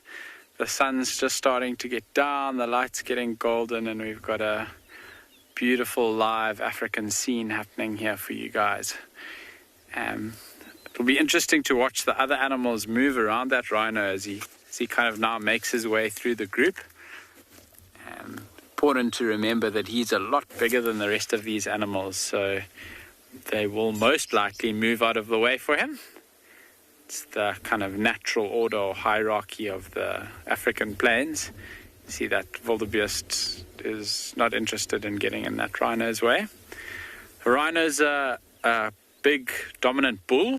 He has walked into the scene. He's been scent marking and scraping his feet through the grass as he goes. So he's marking his territory here. And hopefully when he gets to his next big bush, he's going to give us another scent mark so we can see exactly what I mean by that. Although he does look like he might wander out of sight now. The zebra that we've got here, the plain zebra, have beautiful shadow stripes where they've got quite a golden appearance now. Just as we focus on zebra, If you look at their stripes, they've got those very characteristic black and white stripes on their sides, but then they've got the shadow stripes that exist in between. And that is characteristic of these plain zebra that we have here. Glenn, if you pan across a little bit to the left, there's a zebra with a calf coming across.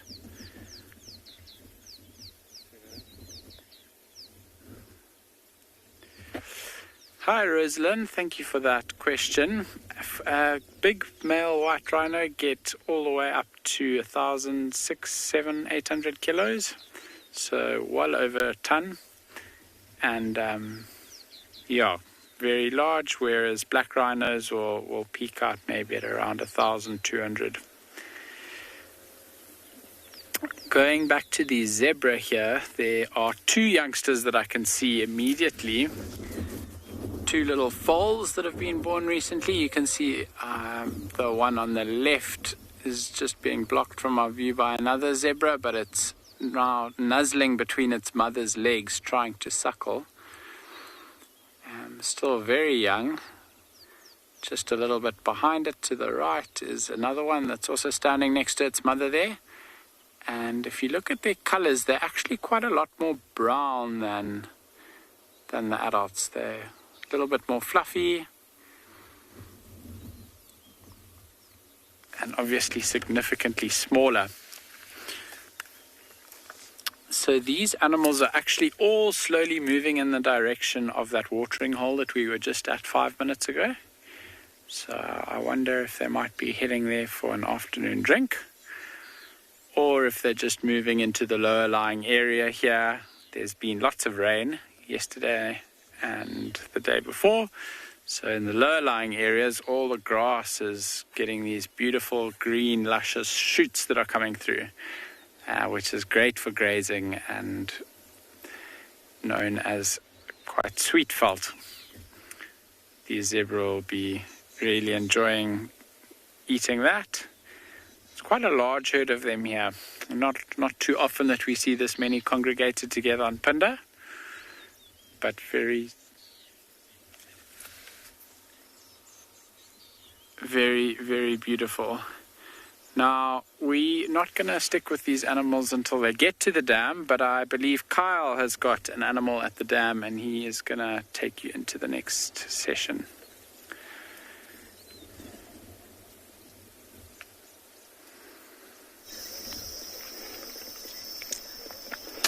We've got action of a leopard tortoise on the right-hand side of the dam, making his way off very speedily.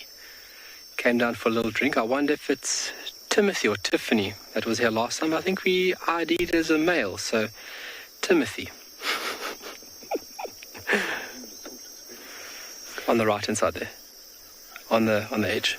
There we go. Owen is on it like a scone. On like a scone. Just pull forward for us a little bit, Owen. Okay, just hold on there for me quickly, folks. We're just going to pull slightly forward so we can get a longer view of that amazing little reptile. Wonderful. And there's a lot of bird activity here. A lot of swifts, to be more specific. We've got common swifts and Bradfield swift at the moment coming into the water and skimming the water at a very, very high speed. Catching it for a little drink. Obviously, they're aerial feeders. And skimming the water like it would be for their own water requirements. And this little tortoise is actually wading into the water. Very efficient way of cooling oneself down. So in the heat that we have today, along with the humidity, it must be quite warm to be a reptile. But taking a little bathe like this is perfect. So with his body being wet, along with that nice cool breeze, that'll actually bring the body temperature down a little bit.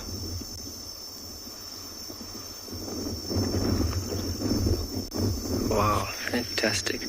So we've just pulled into this pan just to take a little squiz of any activity. We've got some guinea fowl there in the shadows in front of those stilts, those blackwing stilts. can see they're just busy resting at the moment, busy doing a little preening. They've obviously done the feed for the day. And those black wings still very active. They just never stop.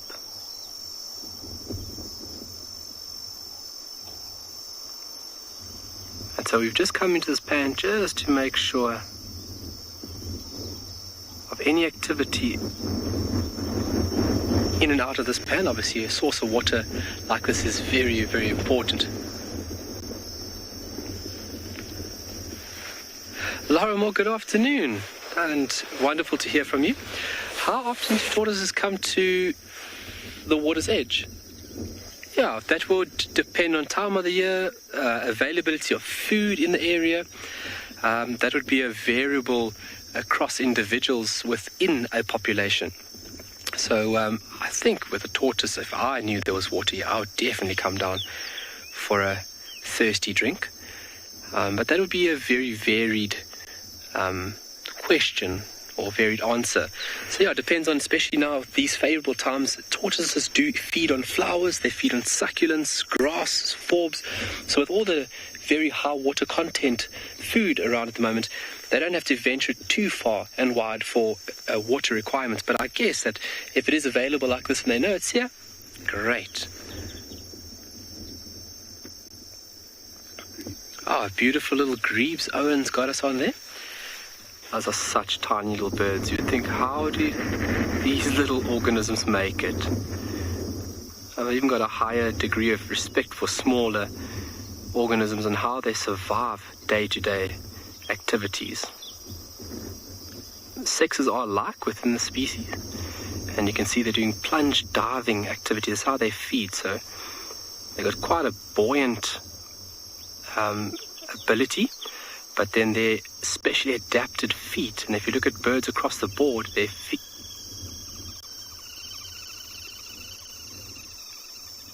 Wow, there was a little bit of courtship behavior going on there. They're just together called, and you can see how they almost swam together, almost in synchronicity. Or in sync, let me say that.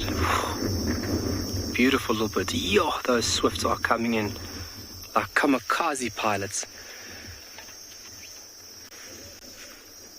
And there's a few of them up here. Like I mentioned, there's common swift and Bradfield swift. And Bradfield swift, if you look at the distribution, you'll only find them in the northwestern section of South Africa, and then they go up into Namibia.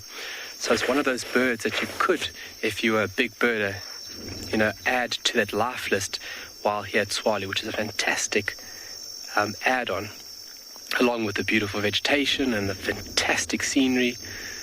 I mean, those mountains are looking so lush right now. I just can't believe the change that we have gone through over the past month. So while we wait for any activity here, we're going to send you off for a short while, and we'll see you later.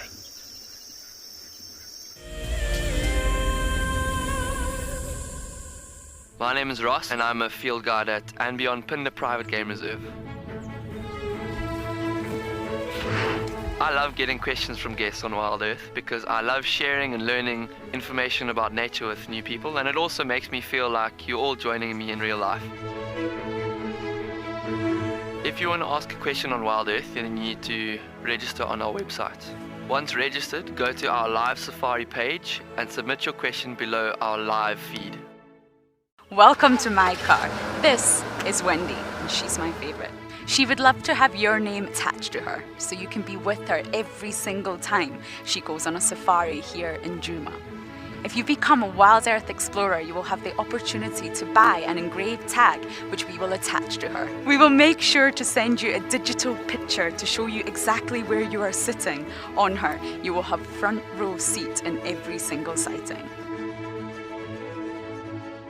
What fascinates me most about the animal circle of life is the intricacies between the large and the very, very small. I mean, it's very easy to go out there and find the large.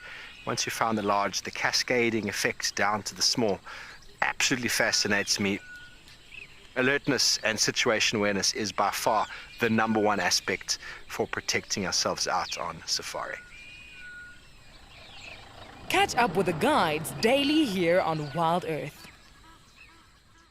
Have you been watching Wild Earth and dreamt of being right there on safari with one of the guides? Well, now you can. Wild Earth is offering you a chance to buy a ticket to dream. You or a friend can hop on board a live Wild Earth show and join our guide on safari. The ticket is redeemable at any of our locations anytime in the future. Only a limited number of tickets are available, so don't wait. Get your ticket now and start dreaming. Terms and conditions apply. This really, really large bull is much larger than the one that we saw earlier. It's been a great elephant day, hasn't it? I saw a breeding herd crossing into Djuma too, but from a distance I'm trying to find them. And I came across this really, really big bull. Such magnificence.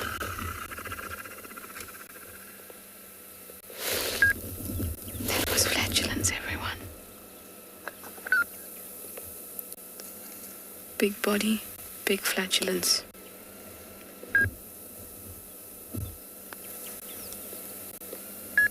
He is huge.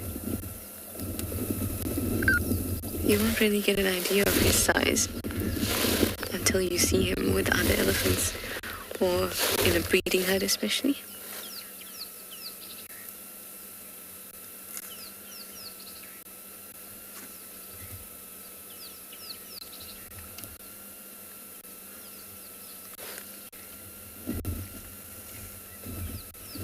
The space between his eyes and the distance between his tusks are very wide.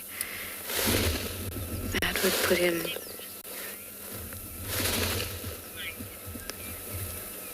that wideness, though it could be wider, I'd say would put him in the 40s. Also, you can see there's depressions on his head. It's in front of the ear there that have sunken in. And also his cheeks are sunken in. So I'll put him in his 40s. But he doesn't look terribly old. He doesn't look like he's in bad old condition. Michael, you'd like to know what their diet consists of? All types of vegetation. Leaves, bark, inner bark, fruit, grass.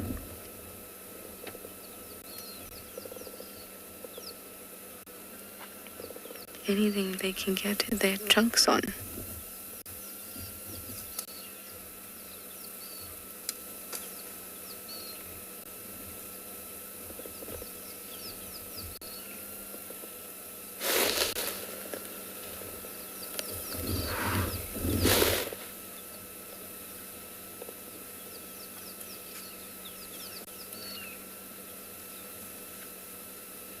I just love to listen to them as they move through. I'm actually not too far from Tristan. It seems that these wild dogs are up and about, so let's go have a look.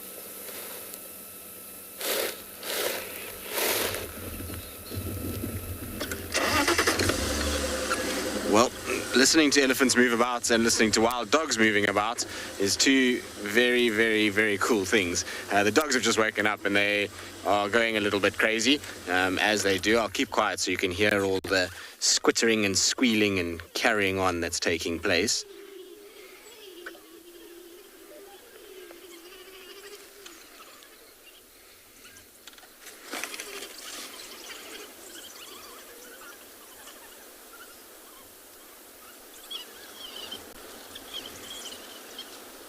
So often this is what happens before they get going, is everybody greets each other, you get lots of interactions, you'll get lots of complaining as they kind of find each other and interact, and then you'll find eventually they decide to go. The adults have enough of the little ones, and then they get going. And I'm hoping they're going to come out in front of us. They were kind of running around all over the place.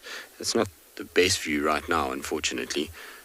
I was hoping they were going to move out. They were kind of more in the clearing just now, but went back into this little thicket.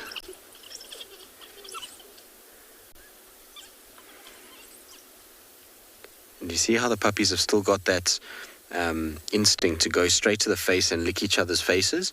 Now they do that with the adults because that when they were younger triggered regurgitation within these adults. So the adults would then, as they would be licked on the face, would then regurgitate meat for them, and that's how they would eat. Unlike hyenas, where adults will bring food back to them, with wild dogs, that's not how things work. You need to, unfortunately, get food regurgitated, and all parts of the pack, or all members of the pack, will actually come and help with that and try and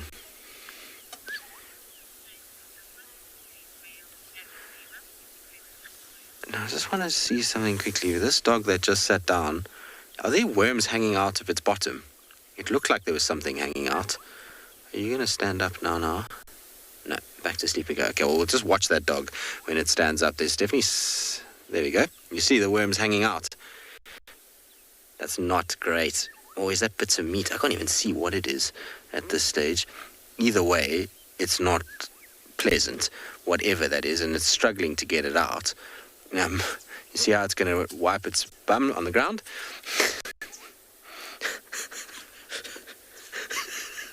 It's the most ridiculous thing ever. When they have, I'm pretty sure it's worms that it's got. If it is, it's a very large worm.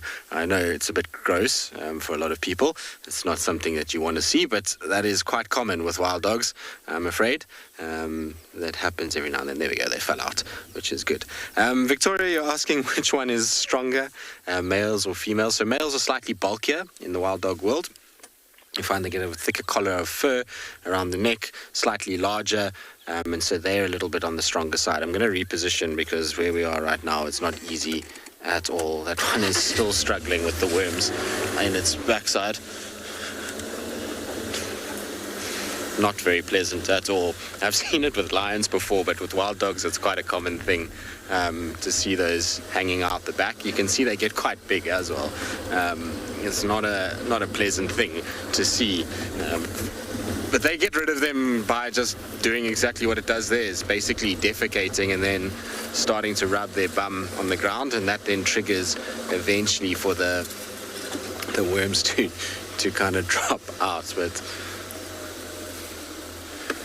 yes, not exactly pleasant, that's for sure. So we'll just park here, and hopefully if they start playing again, it's going to be in this little section, and we'll be able to kind of see them. You saw that one had a nice big yawn.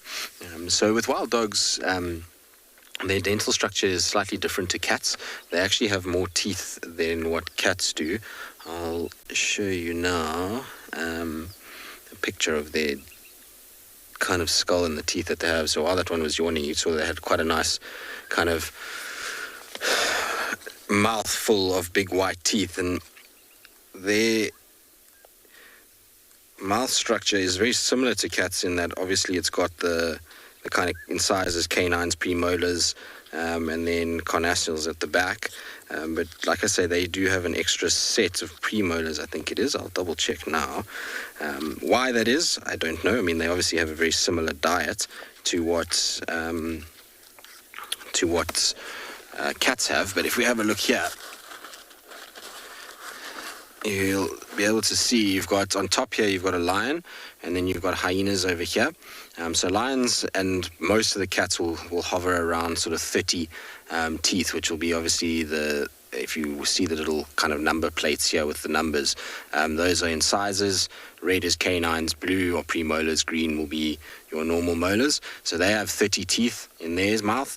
Hyenas will have 34, and wild dogs, you see, have 42. So they've got an extra 2 sets of premolars on the lower jaw than cats, and an extra set of premolars on the upper jaw, and then an extra set of molars and 2 extra sets of molars on the bottom jaw. That makes up the higher number of teeth, so 42 in your canids, which would be the dog family. But you can see how they're kind of arranged there. Why that is, like I say, I have no idea. It's not like they have a different diet. They eat pretty much the same thing as what cats do. I always laugh with dogs. It's quite typical to see what we just saw now, is this slow waking up. So one member gets up, pandemonium, chaos. They run around, they chase each other, then they lie back down again and sleep for a while, and then again an adult will get up, approach another adult, and then that whole process starts again. Eventually, though, that will be kind of the waking up procedure, and then they'll just start running from there. All right, well, we'll sit with these guys and we'll wait and see what happens. In the meantime, though, talking about parasites and things, let's send you across to Kyle, who I believe is looking at an insect.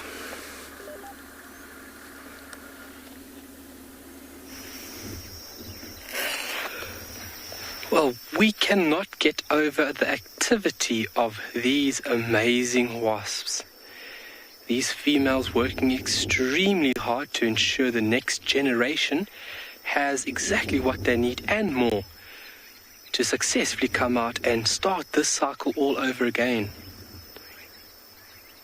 Wattled starlings passing over us, and you can see the coloration of the soil where there's a discolorization. So you see there's darker soil and then there's lighter soil. That darker soil is all from the activity of these wasps excavating and making these pre-made burrow or nest systems in which they will bring back flying. They actually physically go into a tree, hunt a caterpillar, sting it, and then physically carry this little caterpillar under their body to this provisioned nest site, where they quickly bury it, because you can see there's quite a lot of wasps. And as we've been watching over the past few days, there's quite a lot that actually want to steal the prized item away. So they've got to quickly go into this provision burrow, and then you can see some of them actually taking bits of dung and little stones and actually physically blocking the entrance to this provision burrow. And obviously on the caterpillar is paralyzed. So that means it's just laying in this dark, cool environment, and then on it would be a little egg which is laid by one of these females. And once that little grub hatches, the larva will actually feed off this provisioned food. And then inside there it will spin a cocoon and then pupate. So that means it's basically changing its form, and then will actively hatch as an adult, just like you're seeing now, to start that cycle all over again. But just the sheer drive that the female sex has to ensure the safety of the next generation is just something that is absolutely mind-boggling, because it's really not benefiting them right now, but instinctively they just cannot stop. They need to provision and provide for this little one that they will never ever see. So the importance of caterpillars right now, obviously being the main source of food for these little grubs when they hatch. Without the caterpillars, we wouldn't have such a hive of activity of these thread-waisted wasps right now. So not only munching on vegetation, but also becoming a very important source of food for insects like this here, but then also birds and small mammals. And they're quite aggressive. If I had to walk up there, you would find that quite a lot of them would instantaneously rise up and then actually progress forward towards me to meet me head on. And obviously having a stinger, I definitely want to watch my distance, because they can sting you, and they can sting you multiple times, which is not comfortable. But what a marvelous sight right now, and something so special to see this activity of these thread-waisted wasps.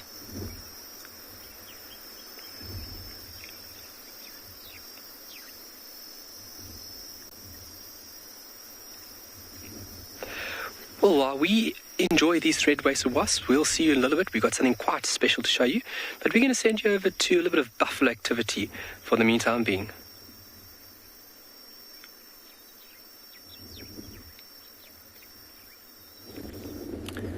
Welcome back to the watering hole once again. These buffalo, just like we suspected, actually came down to drink, and they have had quite a quick drink. They are all but finished. There's one last one that's at the watering hole having a drink now. The last female, there's a female, a bull and a calf. The bull's in the middle, female on the right and calf on the left. We know it's a calf because it's quite a lot smaller, but also besides the size difference, there is, if you have a look at its horns, they are still quite vertical. They haven't quite filled out. Glenn, if you pan across to that male, the horns are much more curled, and then these rhino are coming right up towards us here. They're probably less than 10 meters away from the vehicle. They're right in front of us. And very special to see rhino this close. Wow, magical sight here. They're just coming across to the side now. Special animals to see up close and personal like this on a live safari with us this afternoon. They had a little drink earlier, these two individuals, and I think it looks like they might be going... No, they're not happy with the wildebeest, the buffalo being here. So they're moving towards them a little bit, just ushering them off back to the rest of the herd. And then the zebra, who were with the buffalo earlier, are now also coming in down here. They all followed along the same game path, and they appear to be walking towards this watering hole as well. So maybe we'll get lucky. There's quite a lot of them, probably more than 20, I would say, at least. And they're also going to look like come down to drink now. Zebra are... Oh, these rhino and buffalo are getting quite close. No, out of the way of the buffalo. All about size difference. This is a rather large buffalo bull. We are going to cross to Djuma quickly. I believe they have something really exciting happening for you there. We're going to hang out here though, and we'll be here when the zebra get down to the water. We're bumbling along to the hyena den, and here we found Shidulu. Now they are. Look at that face. She just thought that she would look at you to introduce herself. But some very, very interesting things are going on. There's a herd of impala very, very close to us. So that's why we're quite far away from her.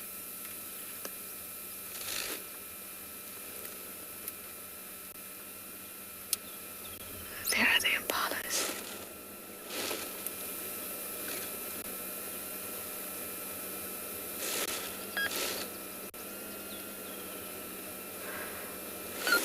She's basically sitting with the portion of her butt on the road.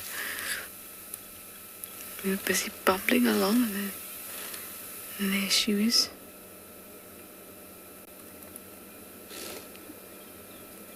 There's lots of lambs in the herd, and this is a patience game. She's hunting. Some of the impala are even sitting down now. This is... I don't even want to say it, but easy pickings. Hope she gets a meal.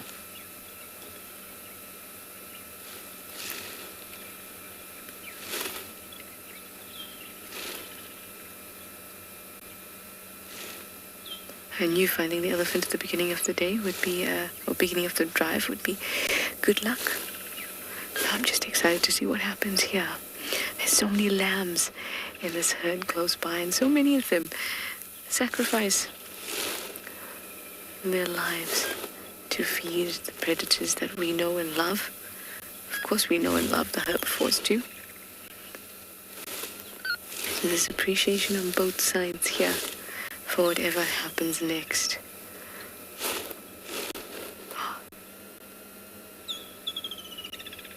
That was strange. Some of the impala just ran, but it wasn't Shidulu that gave herself away. Something else spooked them. No alarming or anything like that. There was a gust of wind.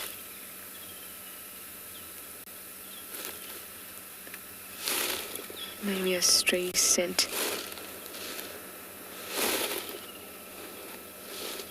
Wafted their way.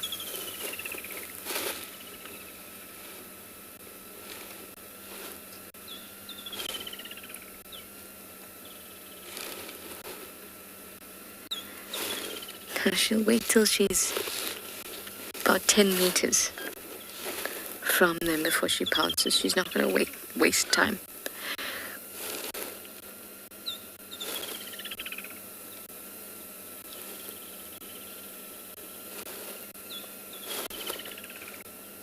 At the moment, there's still a good 50 meters, about a little bit more. She might try her luck, even if she's 25 meters from them, just because there's lambs around. But with that little spook, majority of the lambs have moved. So her chances are dwindling.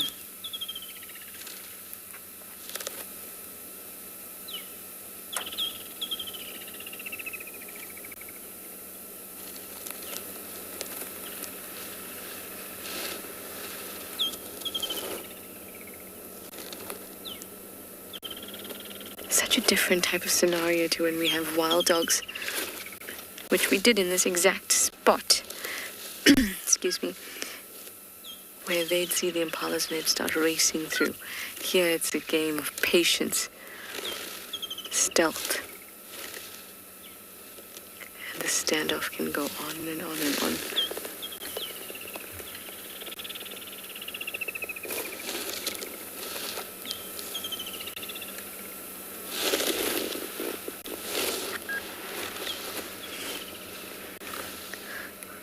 We've just come across her, so I've got to call her in.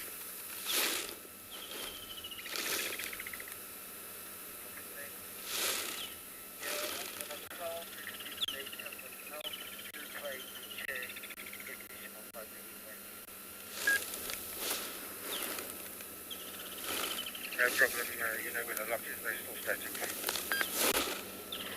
It's been such a busy time out here, so I'll just take a moment to call her in. Stations have located Shududu, female leopard, on the junction of Power Lines and Vuyatela axis. She's hunting, static.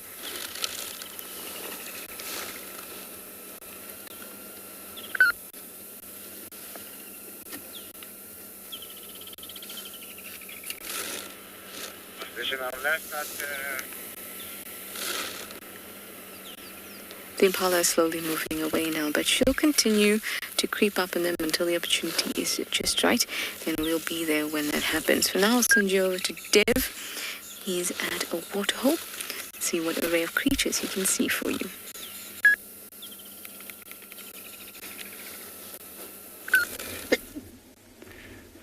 Okay, so these zebra have had a very quick drink. There are at least 20 of them, and big chase is happening on the right. These rhino have come down and are sleeping. Beautiful scenes. These zebra are now, it looks like they've got a little bit more energy after a nice drink of water. They're kicking up dust as they run across here. The wind's blowing towards us, so the dust is blowing straight into our eyes here. But the zebra now very quick to drink. That maybe took 5 minutes in total for all of them to have a drink. And they are looking quite energetic now. The youngsters are chasing each other around. Some of the adults are getting involved as well. And the calves or the foals rather, are doing their best to stay out of the way. Zebra can be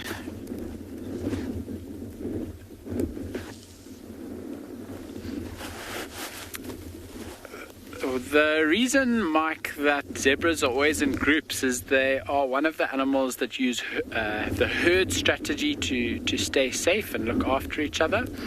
So a male zebra, the dominant male, will have a harem of females, and this can be anything from one up to a great number, depending how successful and how strong he is.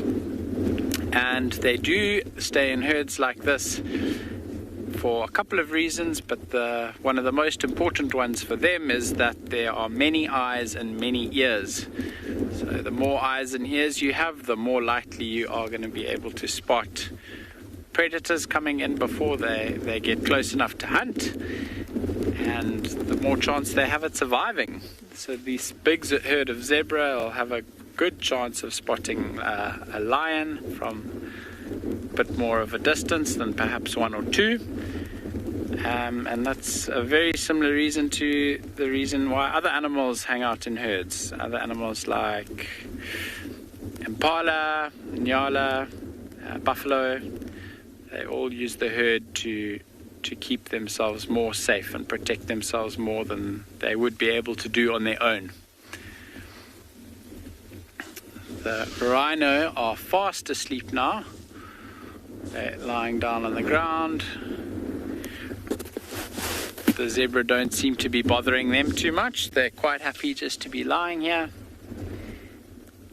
And after this hot day, a little foal's now spurring the chase, running around.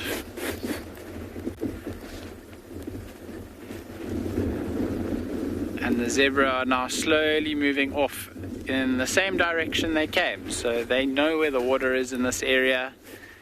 And in the later afternoon have slowly been moving in this direction. They're now quite quickly moving away. So quite a few animals are quite nervous around watering holes. The zebra are no exception to that rule.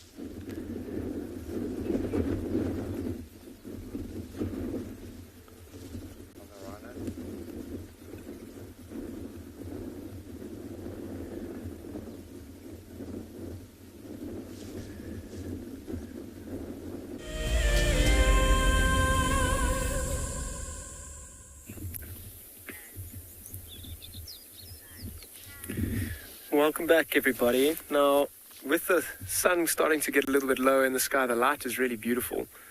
And I'm going to take these next few moments to keep quiet and just listen. We did have a Sobota lark that was calling. If it doesn't call or it's flown away, just take this time to listen.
Really is a lovely scene and setting this afternoon, and looks like it's going to be a beautiful sunset here at Ngala. I might try and find a good spot to watch it go down at some point, unless something else really interesting grabs our attention.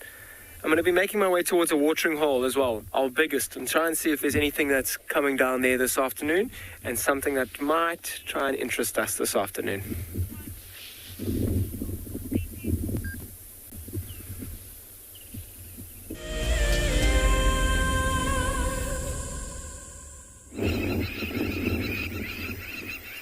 Well, welcome back to Tshwane Kalahari.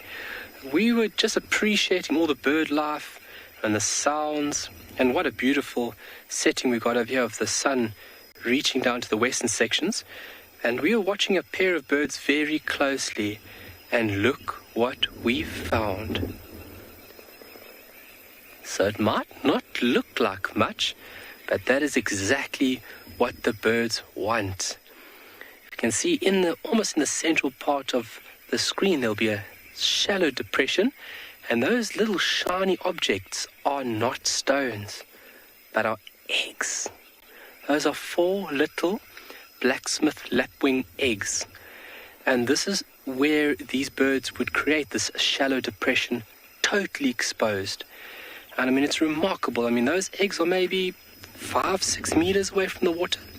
And that is typically where these birds like to create these nests. Obviously, the tangled mess, all the debris and sticks and twigs and dung droppings, that is perfect for these birds' nests because their eggs are cryptically colored. So if I had to hold the egg in my hand, it would have this light, very light chocolate uniform color across the egg with these very dark speckles all over the eggs, and that allows that egg to just blend into this mess, especially with that of the dung that's been dropped here by antelope. And if you think about these little birds hatching, it's remarkable. I mean, they are tiny little things when they hatch, and obviously between now and then is a very tricky period. So between 20 odd and 30 odd days it will take for incubation to be complete. But in this period, these parents are very, very aggressive. If I had to walk there, those parents would dive bomb me and just try everything in their ability to ward me away from that nest. But what a special treat. We've also done an update. We just checked on our nest, the glossy starling nest. We still have 3 beautiful little blue eggs inside there. And it makes my heart so happy that nothing has happened to them. But we obviously want nothing happen to them. But if something happens to them, that is just the way of the world in this system. But what a fantastic find that we have with these little lapwing eggs. And hopefully we can get a bit closer. Obviously, sensitivity is a very important thing. We don't want to disturb these birds in any manner. And so maybe we'll find a way that we can creep the car around and we can get a better look at how well camouflaged those eggs are. There's quite a lot of uniform dark grey clouds moving from the southwestern corner, and it feels like the wind direction is actually pulling the stuff in from the southwest of Tswalu. And this is typical of rain here, and hopefully, fingers crossed, we receive even more rain this evening. There's the parent on the left there. Look there. You see on the left hand side the Sisyphus. Yeah. Okay, zoom in there. Zoom in. And then just go to the left. So the parent is slowly coming back here. Obviously, we're a good distance away where we're not disturbing this beautiful bird. And there's the parent just scoping us out. What are we doing? So with birds breeding like this, obviously their nests are very unique. And then hopefully we can share this with you folks. But we're going to send you quickly over to Tishala where she's got a hunting leopard.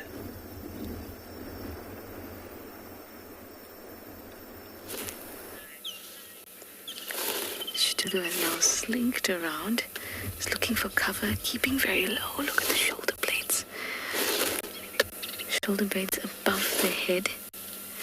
As she tries to keep very, very, very inconspicuous. Not trying to draw any attention to herself. Now she's using the termite mound for cover. Hello, I see you. At the moment, we're in a good position. She's got a lot of space. She's got a lot of cover between her and the impala herd. And the grass is very tall. So everything is working in her favor, unfortunately, except for the wind. But if she plays her cards right, she may not be noticeable.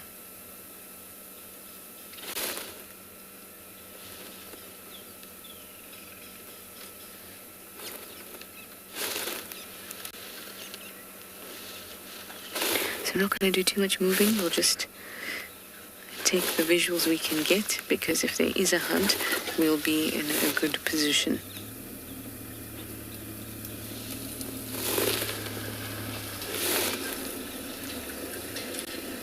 The impalas are a little alert, but definitely not very much. I don't think they suspect that there's a leopard around at all. I think they might have caught a wolf, but that is it.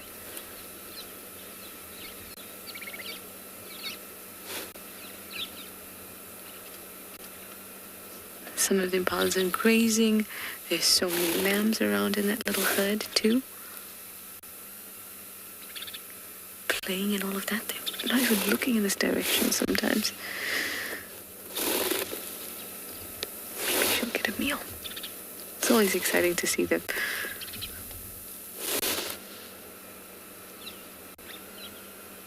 And the potential is the most exciting part. What could we see her do today? Did you see that nose through the silver cluster leaves?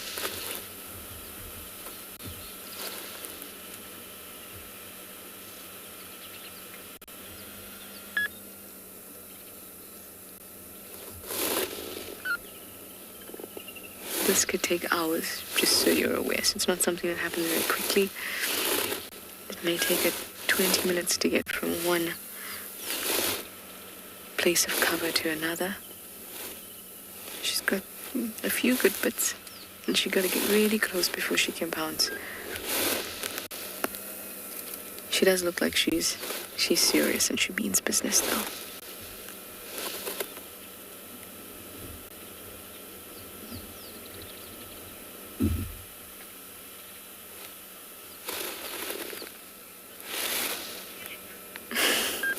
Guitarist, you say the suspense is killing us. It's going to last a lot longer. Or maybe not, because some individuals of the herd are moving closer, so that's what she'll be counting on too. Them being so unaware of her that they'll start to move towards her unknowingly, and that'll close that gap. She's just looking to constantly close that gap. But it is very suspenseful, isn't it, guitarist? Sitting here in silence. Almost, except for me talking.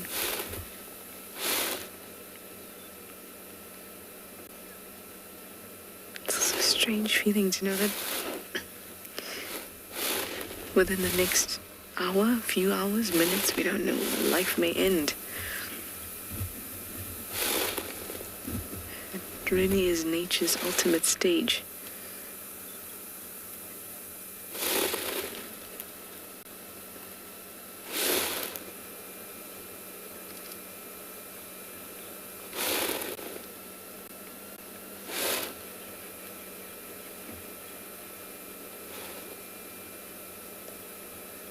I hope that she'll manage to hunt at least by the end of the drive. I've sat with these leopard hunts for long times. Sometimes you'll leave the sighting an hour later. You've already sat there for 3 hours. An hour later, you'll hear that it's been called in that the leopard has a kill. They take their time and they calculate it.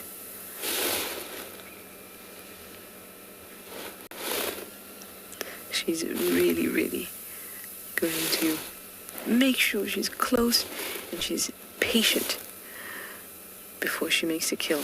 But Tristan's wild dogs, they're up and about. Oh no! A hyena has come, which is probably going to spoil her. She do this kill. She do this attempt here. But let me send you over to Tristan and his wild dogs. I'm sure there's hyenas around him too.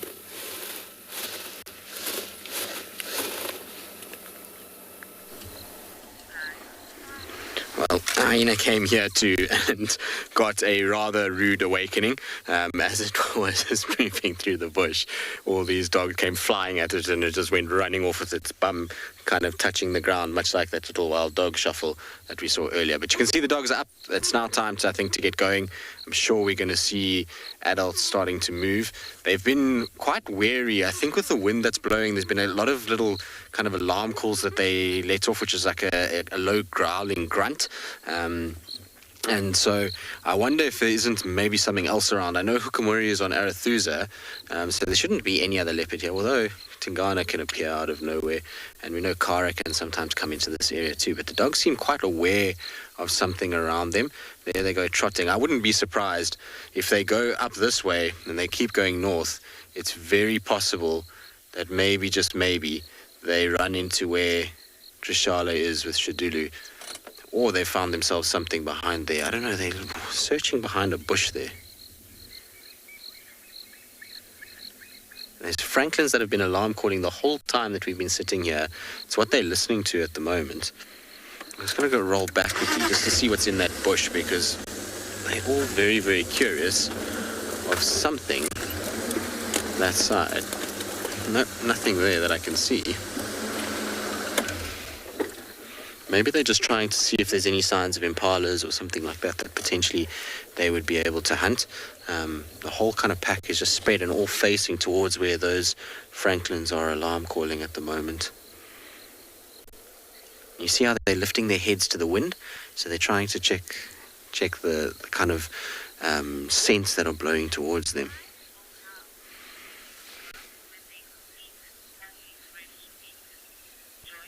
Joy, because most animals out here have worms in them. If you think of something like pork, if you don't cook pork, you can get worms from it as well.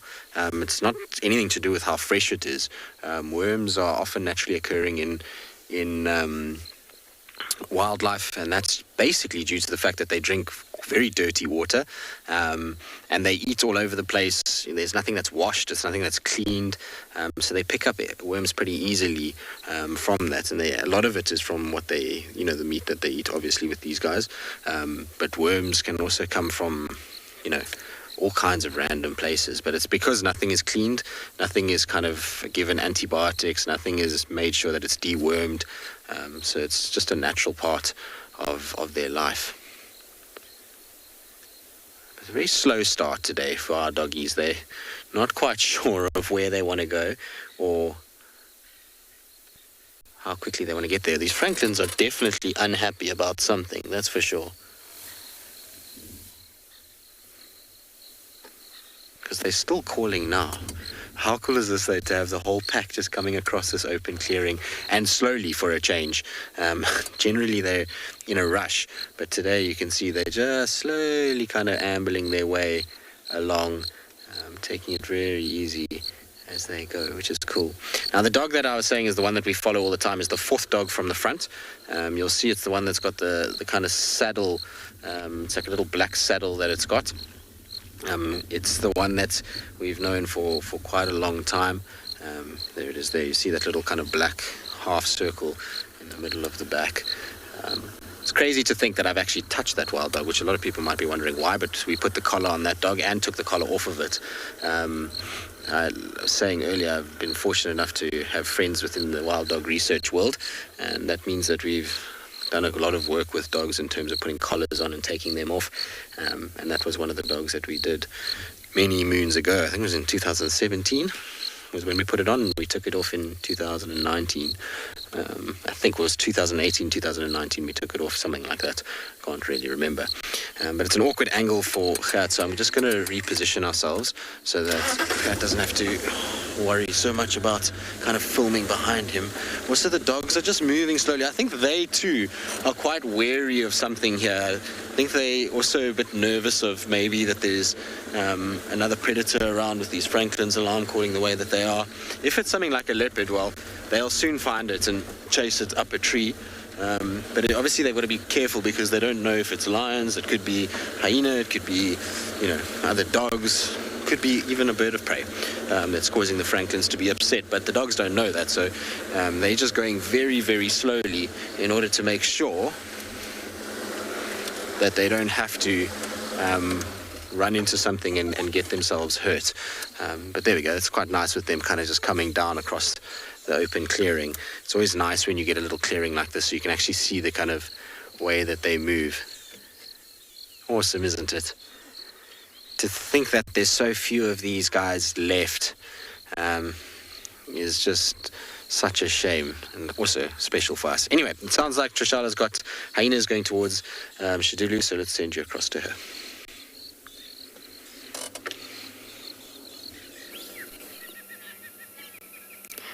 There is Intima, and there is Shadulu.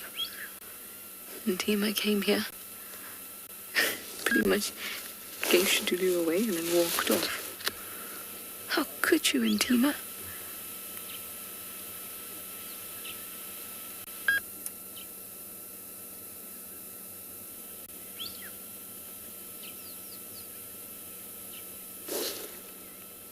And there's one or two alarm calls, and then that was it.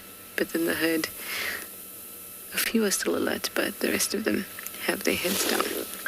So she may be lucky still.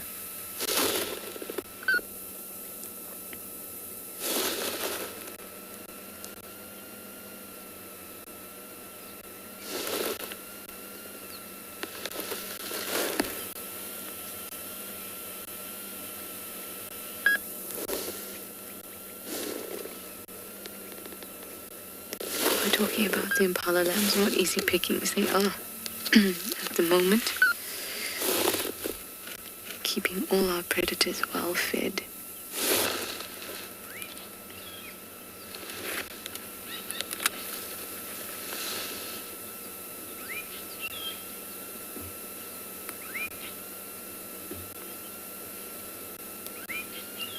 Yeah, the herd of impalas seems to have relaxed substantially now.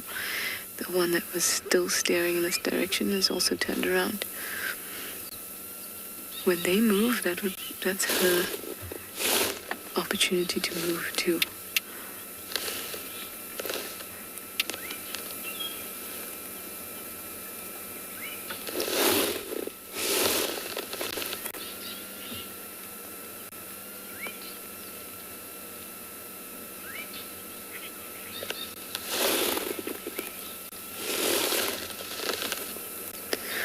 Alas, she may take one of our impala lambs.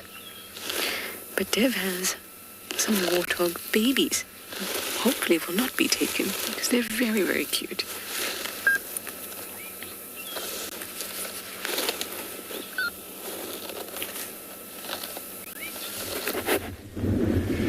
Coming back to Punda, we've got a similar scene, I suppose, to Trish happening here, as well as impala lambing at this time of year. And right here, we've stumbled across 4 little piglets that are on their own. They are doing their best to camouflage themselves by hiding in the grass here. You can see quite hard to see. They're on the verge of the road, so that's why we've got this kind of a cross-section view into their little hiding place here. And unfortunately, we arrived and there were no adults around here to be seen. Now, that's quite unusual for piglets like this to leave their mother for any reason. So we can only assume that something has happened to her. The lions on Punda are already warthog, so maybe something like that happened. But these piglets now seem to be all alone, which is really, really quite sad. So we are sitting here with them. Fortunately for these 4, they do still have a chance at life. And warthogs are known to adopt other warthogs. So should one mother with piglets, should something happen to her, and another mother that's also suckling piglets find these 4, I'm sure she will adopt them and take them on. So fingers crossed that something like that happens. But for now, they are tucked away in this grass. You can see extremely well camouflaged, and in this beautiful late afternoon light. So they're just going to spend some time here.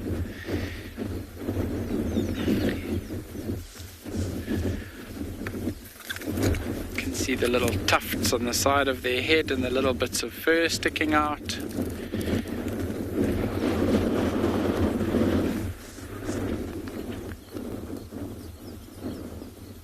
And the head that's on top, you can even see a tiny little tusk coming out of the mouth.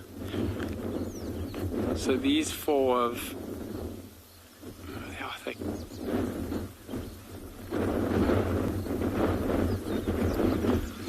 Yeah, so Fitz, it is unfortunate for these little piglets that has happened. It is the nature of life and wild in the bush here, and we were actually extremely lucky to stumble upon these 4. Like I said, had they been another 30 centimeters off the road here, there's absolutely no chance we would have seen them. But we just managed to spot a little head sticking out as we were coming past here. And yeah, it is unfortunate, but there's a little head popping up. We'll cross our fingers that another female that's got piglets of a similar age will be moving through this kind of area in the next little while. There have been a number of mothers with piglets that I've seen already this year, They've kind of started birthing in the last 2 weeks or so, I'd say. So there are quite a number of them around, so there is a chance that these piglets will be adopted, which is quite sweet. Maybe next time we see them, there'll be a mother who has got 8 piglets.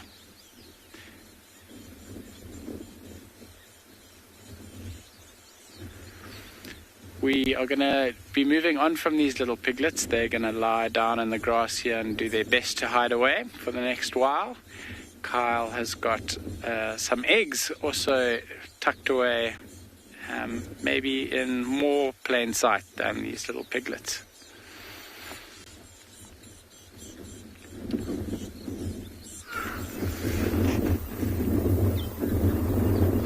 Well, we have just been sitting nice and still this side, just to allow the parents the time to show them that we mean absolutely no threat. And birds have the ability, I've watched many nests, and over a period, they do become relaxed with your parents, with your presence. And I mean, those eggs are just remarkable. You on them there? So the parent just peering over, both parents actually, they're now just peering over the little berm or little wall.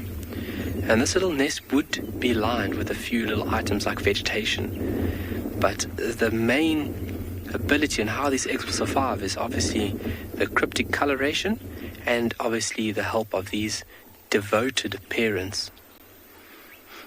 A bit of preening going on. Adjusting and realigning those feathers and just dislodging anything. A lot of wattled starlings. Dislodging anything that you might have picked up from your day's activity. And then the little grebe just in the background there. How fantastic is that? You can see from the light now that uniform cloud is now pulled over us entirely. And it's providing much needed shade, and that just is a brilliant thing for the water that reached the land last night. Obviously that ensures less evaporation would be taking place. And looking at the development, especially south of us there, we might get lucky with some more rain this evening. Can never complain about too much water, but those eggs are just mind-boggling. That's it. You can see them even better now. So you can see the color quite clearly there. And I'm in the monks of all those droppings. They actually look like droppings themselves.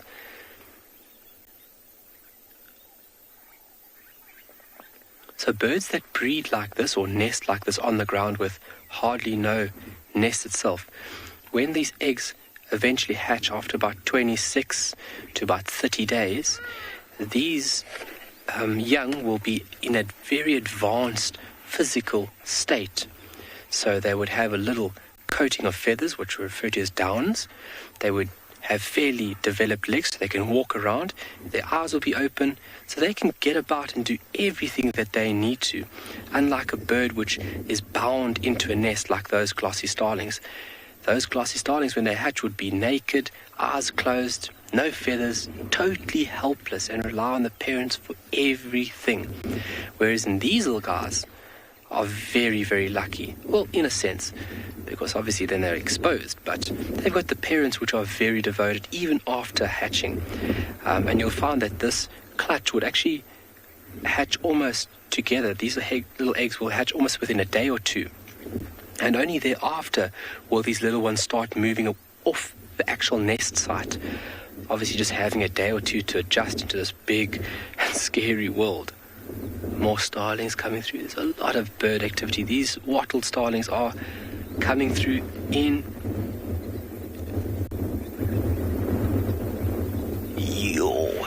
we need to move. They're all busy bathing here. They're just behind us here. They're just busy bathing. Yeah, that's a really cool sight. I mean, there's a lot of activity. Folks, I just want to ask you if you can hang on for us. We're going to just adjust the vehicle very quickly because there's something quite incredible happening behind us. Take a look at this.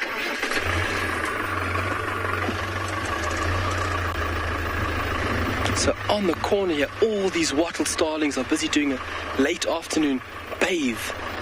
And there's, oh, there they go. The hardy-dart scared them off. That's okay, they're all in the tree. Look at this. Yeah, they come back down.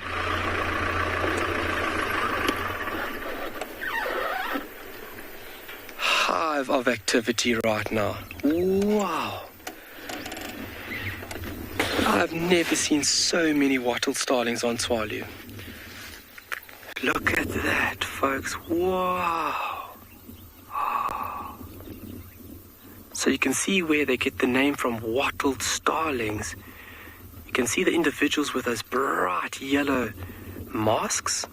Those are males, and if you look very carefully, there's a physical wattle that is hanging from the underside of the throat or just below the bottom mandible. But look at that. Who doesn't like a bath to feel nice and clean before bed? And obviously very important behavior before you go out and find a secure spot for the evening.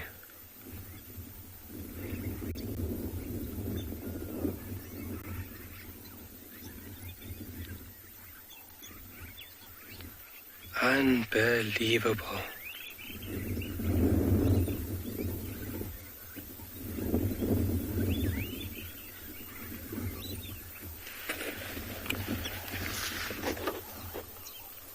Wow.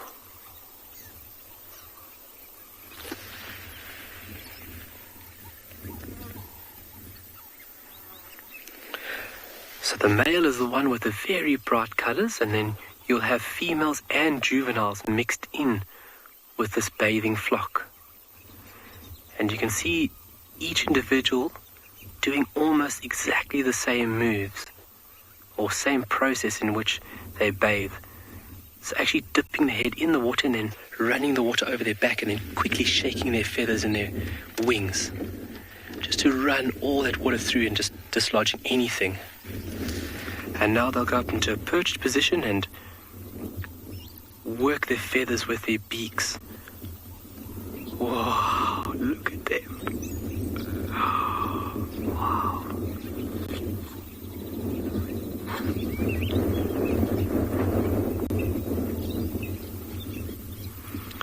Here comes the next little wave. Oh, just out of sight for us there. That's okay. You can see when one bird goes down, that's almost an indication for the other ones that they know it's safe almost. Obviously having multiple individuals with a flock like this is really safety in numbers, but you can see as soon as one bird comes down, then they all just descend.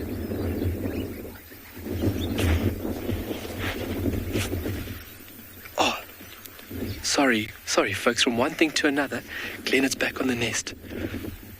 She's back on the nest there, look there. Oh, whoa! Folks, take a look at this. She has now decided that she would come back to the nest. Obviously, she feels very comfortable with us on this side for some reason. But look how well tucked up she is over there. And you can see just to the left-hand side of the frame, the other individual, the partner, doing a bit of feeding, but also watching, keeping guard.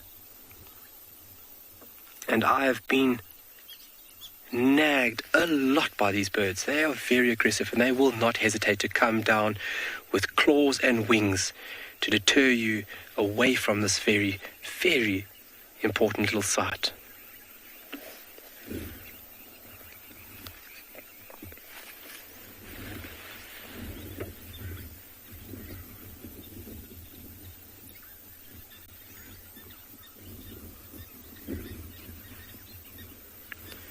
They'll take turns like that. So one individual, one partner would sit on the eggs and incubate them.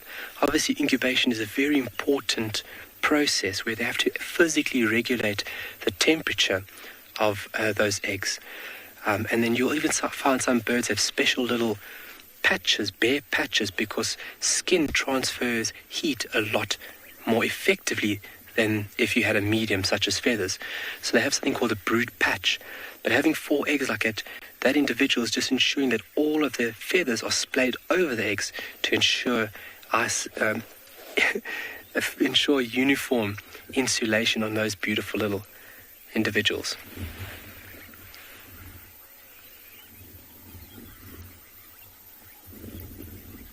It's really been a birding afternoon for us. Wow, how special. All right, well, what we're going to do now is we're going to just keep a watchful eye out here, but we're going to send you over to Shala and a leopard.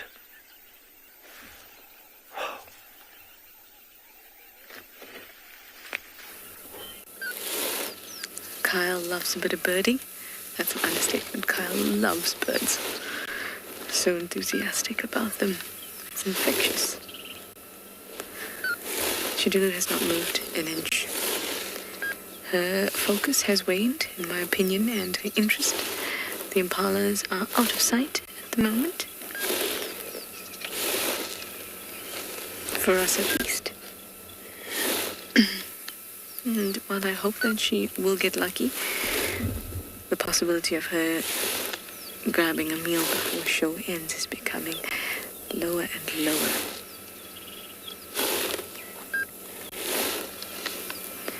There was one close call, and there was an impala lamb bounding about and came out into the open onto the road to our east. And then I thought, ooh. But then it just kept on going, and she didn't even flinch. See, that would be a waste. Because if she ran with the lamb, everyone would see her. It's too far a run. And she would be seen, her cover would be blown, and all of this time she would have sat and watched them for nothing. So she's going to be very, very careful.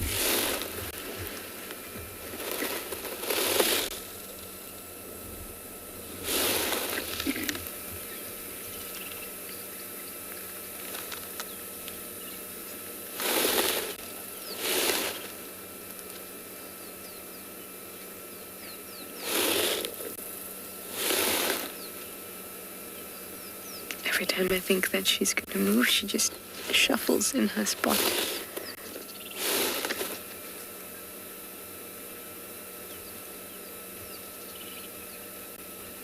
She's still gazing in the direction of the impalas, but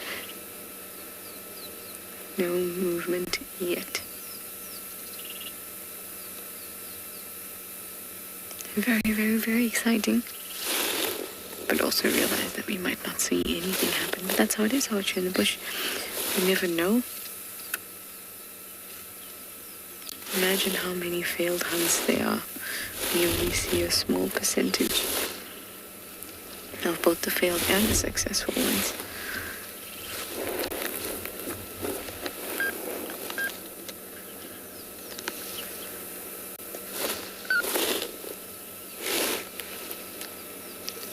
See? That's what I mean.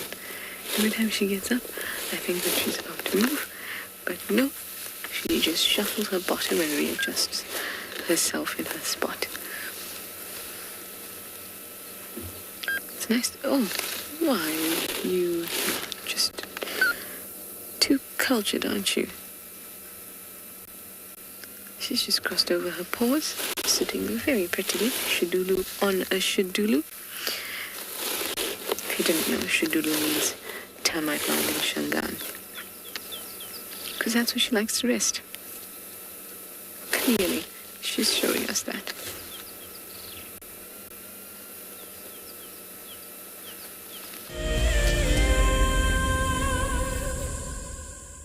Join our Explorers program so we can keep on sharing nature with the world. For a monthly subscription, you will have the opportunity to win fantastic Wild Earth expeditions, have access to an animal identification app, receive weekly highlights from our shows, and much more.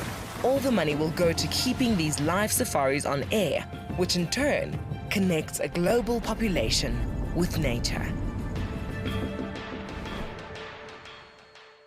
Wild Earth is launching our brand new Explorer program with an opportunity to win a very special Wild Earth expedition. The lucky winner will get a behind-the-scenes Wild Earth experience at the magnificent and beyond Ngala Tainted Safari Camp.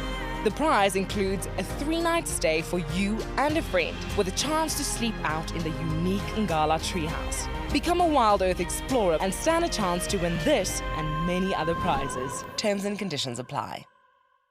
My name is Lauren, and I'm currently working in Djuma Private Game Reserve here in South Africa. I love answering your questions during the live safaris. It's my favorite part. It feels like you're on the vehicle with me, and I'm able to teach you exactly what you want to know. If you want to ask a question on Wild Earth, then you need to register on our website. Once registered, you must go to the live safari page and ask your question below the live feed. Hello, boy. You are a monster. And he's coming right up to us. Hello, boy. Oh, settle down. Settle down. He is very, very close. He's pushing his trunk against the car. You can feel the car moving. Hey, hey, hey, hey. Stop that. Expect the unexpected here on Wild Earth daily.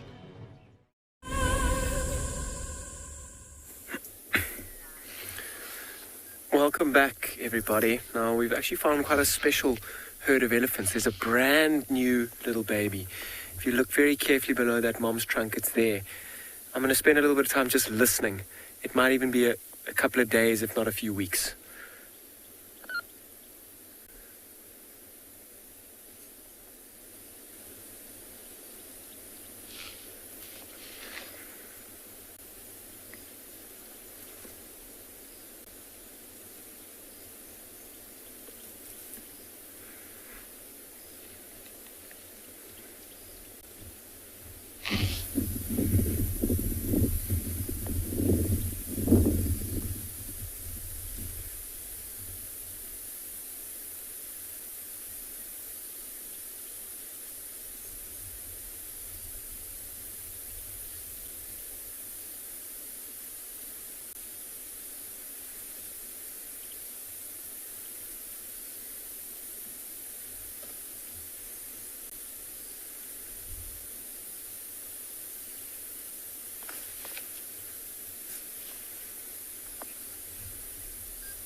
Jack, how much do elephants weigh when they're born? They can weigh up to about 100 kilos. And it's very, very heavy. I mean, have a look at this little one. I mean, right up on it, you can see Mom's trunk just to the left of it. It's tiny. It's kind of wobbly on its feet. Hasn't got a clue how to use its trunk yet. And staying very, very close to Mom. Its ears, so it hasn't even got control of its ears really yet. They're kind of just flapping as it runs away. I wonder... Let's try and see if we can have one more look here. Reverse back a little bit. Mom might be going back to the herd.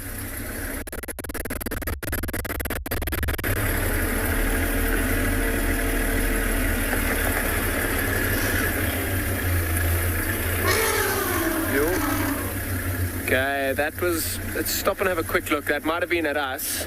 And if it is, Mom will be super protective at a young age with a young calf like that. And walk around that termite mound and see what her reaction is towards us. If it is ear flapping and kind of telling us to go away, I probably will. I don't want to put any unnecessary pressure on her. She's got enough pressure as it is trying to look after that little one and protect it. She may even just go behind that mound and put her own distance between us. But you can see there's the rest of the herd is also around. I mean, they'll have the protection in numbers, and all the elephants, particularly when giving birth. And I'm sure this female, here she comes. There goes the little one. Look at it. Look how big its ears are. When this little baby was born, and geez, it could have been up to about a week ago that it was born, there would have been a huge celebration within this herd. But I mean, with that pride of lions that we were with earlier, if that little baby ventures too far away from Mom, it might be a potential prey for that herd. So I'm probably going to keep going, let this Mom and her baby continue going. I'm going to send you back to Juma with Trishala and her leopard. I really hope it's having better luck on the hunt.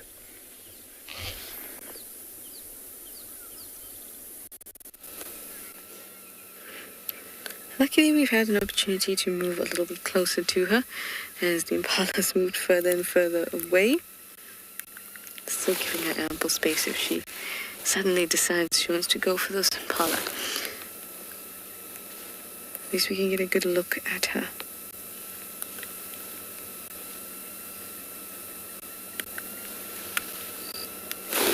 How beautiful with that sky.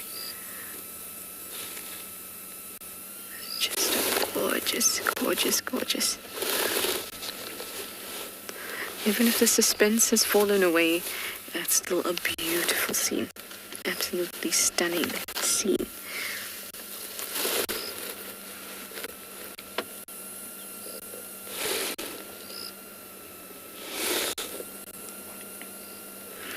This will be a good place to look tomorrow morning because I think she will strike it hot tonight.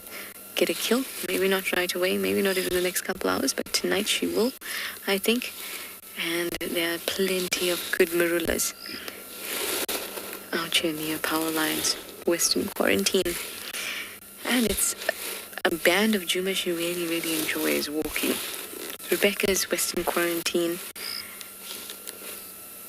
Aubrey's Riotella Access. It's an area she really, really likes. Just to the west of the central part of Juma.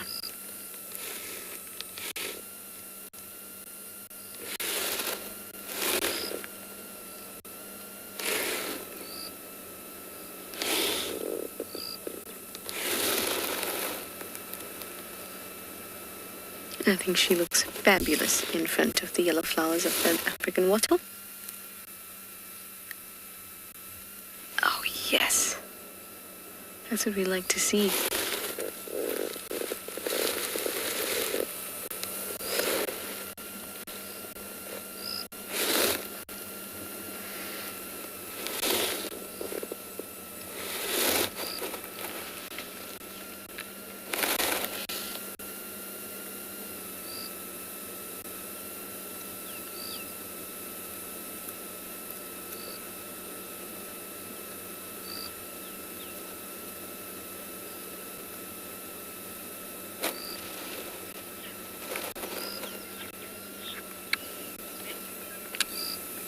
Morgan, you'd like to know how old Shadula is?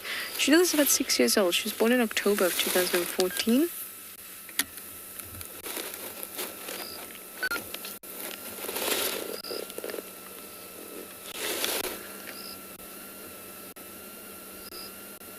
And she's had 2 litters. The latest one didn't survive. The last one was the litter that Kara is from, but Kara had another litter mate who didn't make it.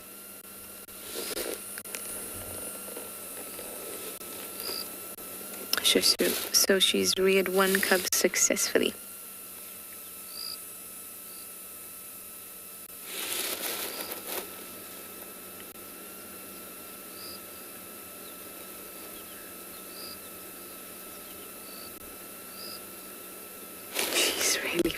beautiful. With the backdrops of the trees and the sky. It's still very cloudy, so there's this gray-blue color to the clouds, and then a pink peach tinge.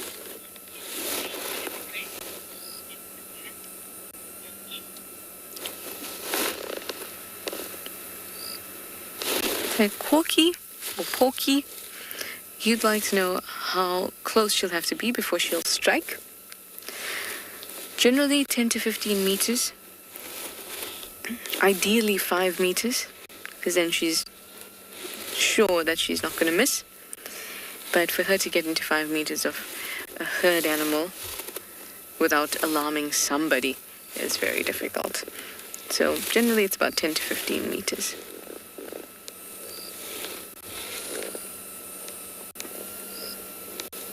Remember, this is their tactic. Their whole species relies on stealth. The ability to ambush, be silent up until that point of absolute annihilation.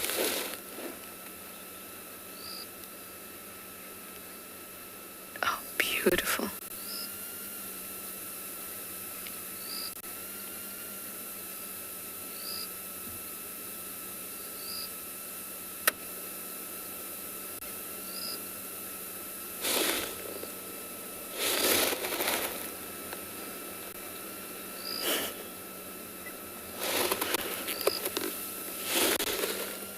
I feel a little bit bad for her. It's so frustrating to watch leopard hunts, although, obviously we're not leopards, so it's not like we can make better decisions than they can. But sometimes I find a gap, or I notice what I think is a gap, for her to move a little bit, or even make the move. And then she doesn't, and then I get frustrated. It's like watching your favorite sports team play, and then they make a mistake, so they should have done this and could have done that.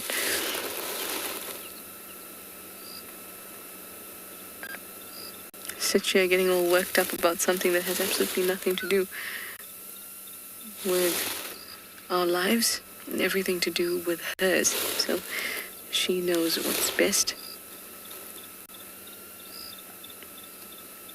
Having done this for 6 years, and obviously being good at it, otherwise she wouldn't be here today.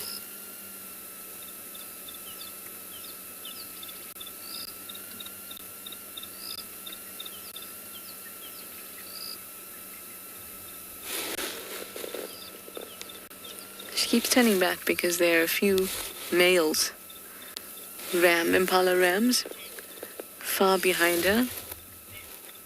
Steph, you say such a beauty. She absolutely is. They all are. Have you ever seen an ugly leopard? I haven't.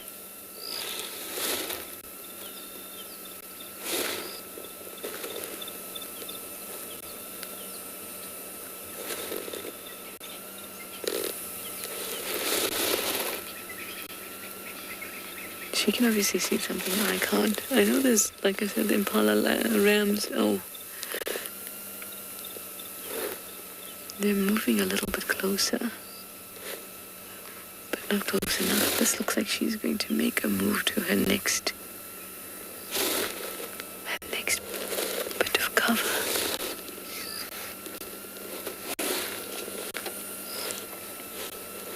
Her next bit of cover would be, firstly, there's lots of long grass, so she'd probably be successful getting to the big, bushy African wattle that's a little to the west of us.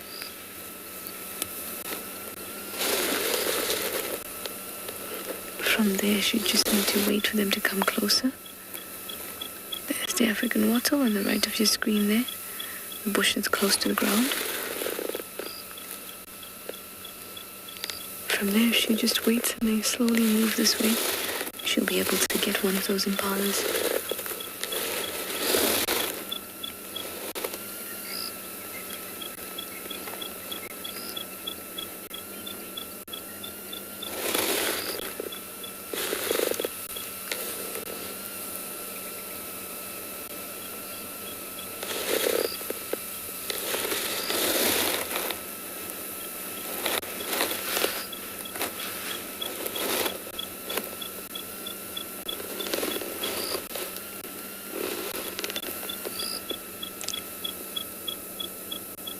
Oh, the suspense is creeping back, isn't it?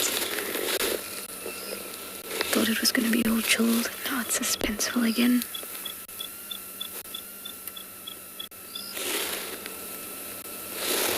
So it took 40 minutes for her to make a tiny bit of a move. 40 minutes from now, perhaps she'll move to the wattle.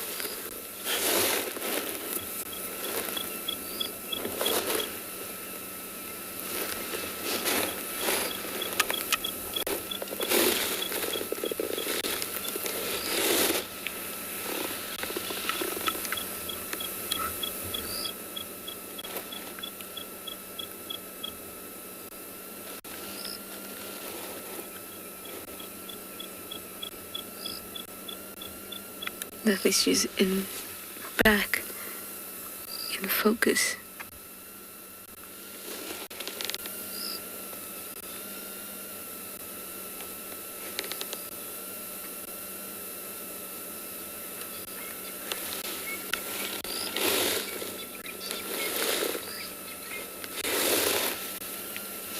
So both herds of impala are completely unaware of her. That is exactly how she'd want it. Except when you have them on opposite sides of you, east and west, decisions can be difficult.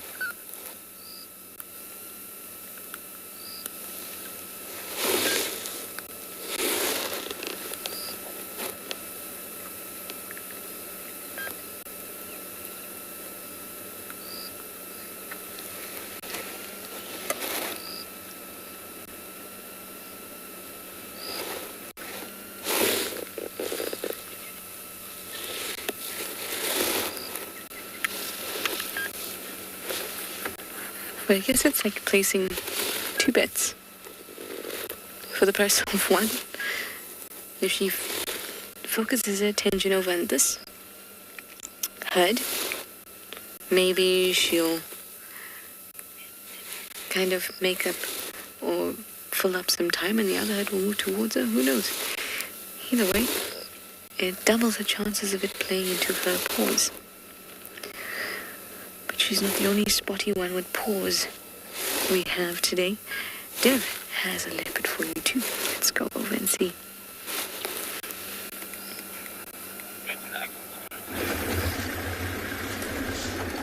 Welcome back to Punda, everyone. We've just caught up with a beautiful female leopard.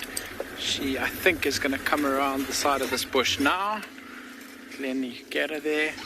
She's walking around and scent marking, and we just watched her scent mark up against quite a large tree about a minute ago, and we heard some impala alarm calling as well a little bit earlier, and she was trying to hunt them.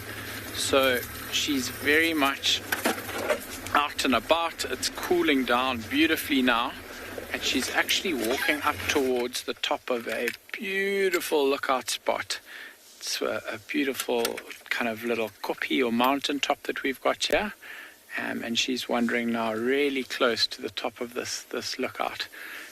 We've lost view for now, so I'm just going to have to move around and keep following her as she moves through the bush here.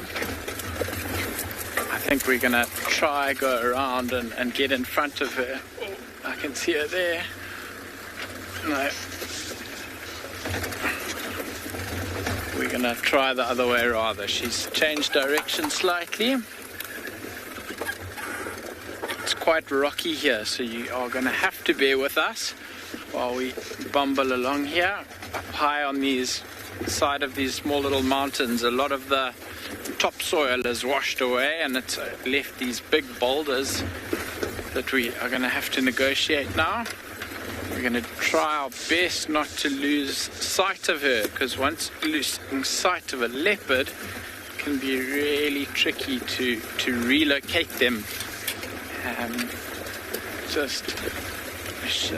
She is up against that tree there now.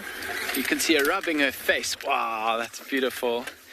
That's so cool. So she's got scent glands in her on the side of her face, up in her whiskers. She's going to turn around now. Her tail's up and scent marking, so she's spraying that tree and marking her territory. Really rubbing up against. It's a beautiful tree as well. Oh, that is really a magnificent sight. We've got a beautiful view. The sun set 5 minutes ago behind us here. And this leopard, oh, she's with her left paw clawed up in the tree now as well. And you can see that tree there blowing in the wind. So I think she's going to spray it again, and she's rubbing her tail along the branches. She's now moving once again, so we're going to have to reposition again. I think she looks like she might be going over the ridge a little bit here. I see some big rocks in front of me. Oh, no. Maybe coming our side. I think we're going to have to move around here. A couple of boulders to negotiate. Like that one over there. No. Okay, wait. She's coming back towards us. I think we might be all right over here. She's rubbing her back legs through, or her back feet rather, through her scent where she is now. She's just up there on the ridge.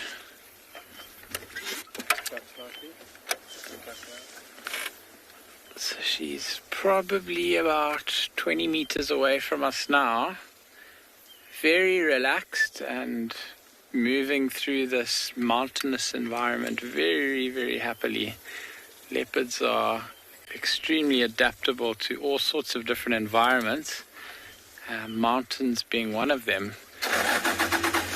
I can't see her. Can you still see her, Glenn?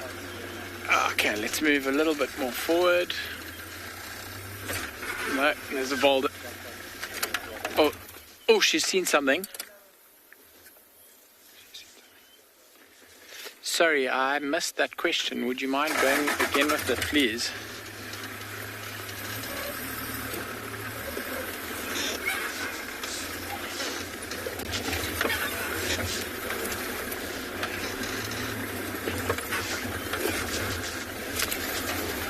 Afternoon, Peter. So this is a cheetah. I mean a leopard, not a cheetah. Sorry, my mind's focusing on trying not to drive over the biggest rocks here and stumps. That was quite a big one that we just went over right now. I'm not sure we're going to be able to stay with her. So cheetah don't often come up onto the side of these koppies like this in the more mountainous areas. We find them more often in the open plains and also in woodlands, but not quite as thick as this. I have a feeling this might be the end of our journey right here. She's kind of gone across over the ridge here, and I don't know if you can see, there's some really large boulders just on our side here. There's this ridge line on the left, on my left rather, and she was up on a rock on top there, and then she just scent marked one last time and jumped off to go down the other side. For us to get around, we're going to have to go back out the way we came in, and there's a road about 500 or 600 meters that side. And we'll go around. We're definitely going to do that and see if we can see our leopard again on the other side. It'll be really special if we can find her again. Fingers crossed. But for now, let's go back to Trishala and the leopard that she's got.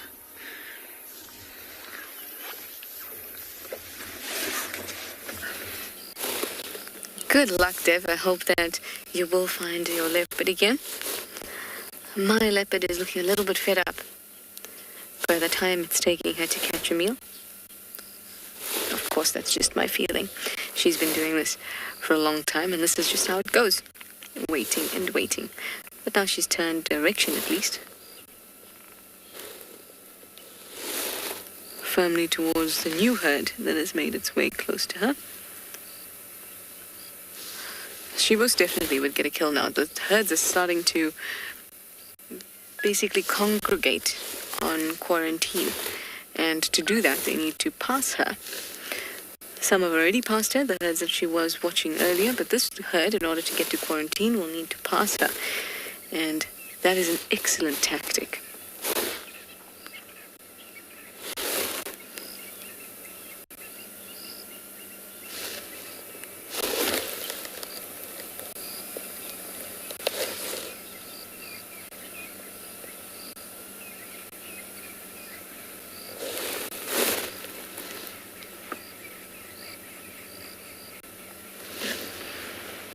A lot more alert. Other herd is moving a little closer now with their lambs bringing up at the front of the herd. This is not a good idea. Impalas, irresponsible impala parents. Choices. This is like, when someone says, oh, here are all these ice cream flavors. Choose one. What kind of a question is that? Where do you look? What do you choose? Don't you want to have a taste of them all? Before you choose, and then can you even choose then? Her attention is all over the place, like me at an ice cream stand. Do I want baby impala? Do I want adult impala?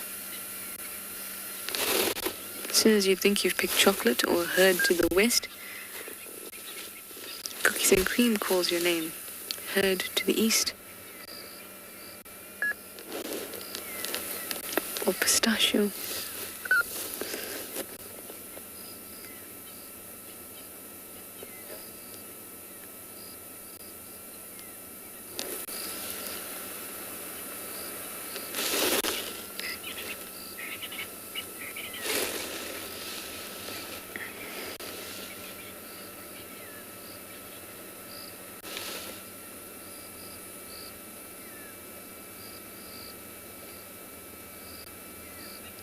Dozing. Here comes another vehicle to join us. I think our best bet here is going to be that tomorrow morning we find her with a kill in a tree.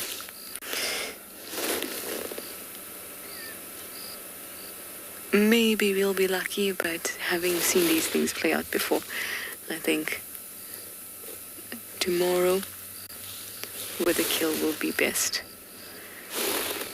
Or most likely.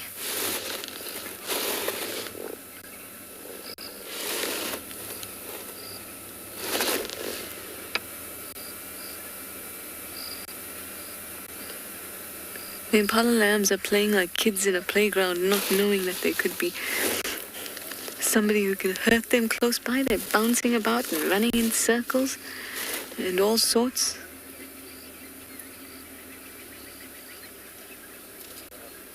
There's even some young males play fighting.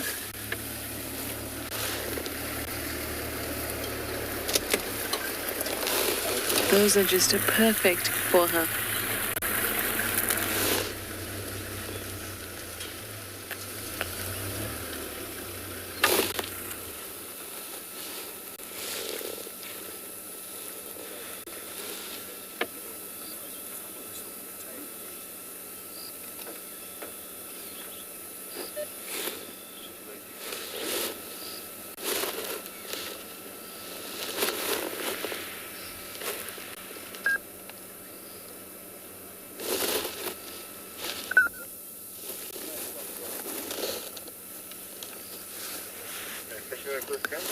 Very much a waiting game, both for her, for all of you, and for us here in the vehicle, for all of us.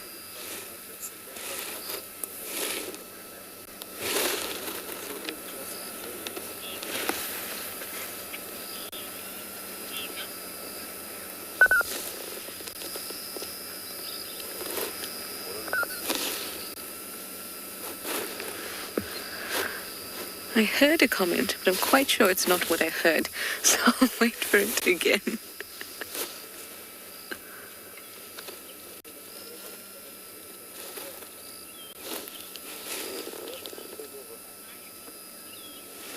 Ah, nice pose. Nice pose, Shadoodoo. That's what Neva says. A nice pose indeed. It's amazing how they can resemble your own house cat. The way that they behave, the poses that they choose, the way that they pounce.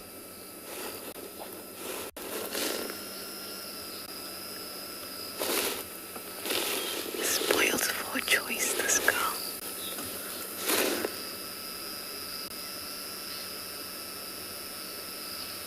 I wonder if they ever actually get tired of taking lambs and try to avoid them and rather go for adults because the lambs mean that they have to eat too frequently.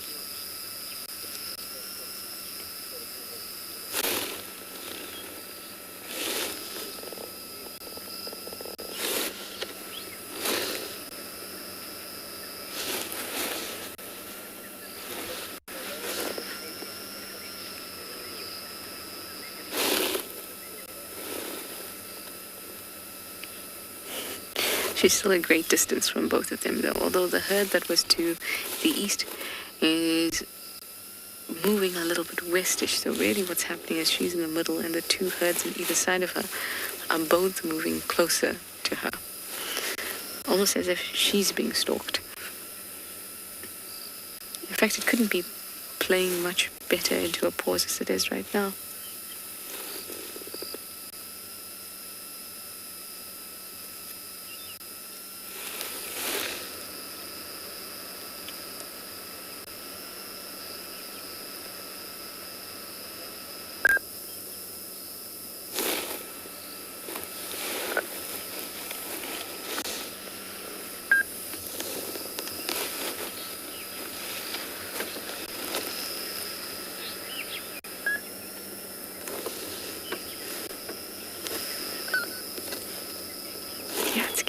Properly dark now. It's going to work into her favor. The herd on the eastern side seems to coalescing into a larger and larger and larger herd. The one on the left is moving now a little bit north instead of towards her.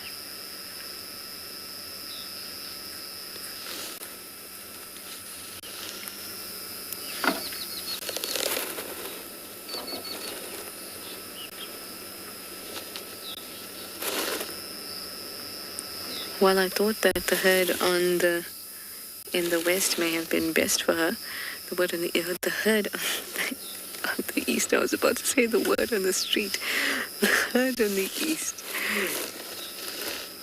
seems to be more promising to her, for her this time. Just stunning, absolutely stunning.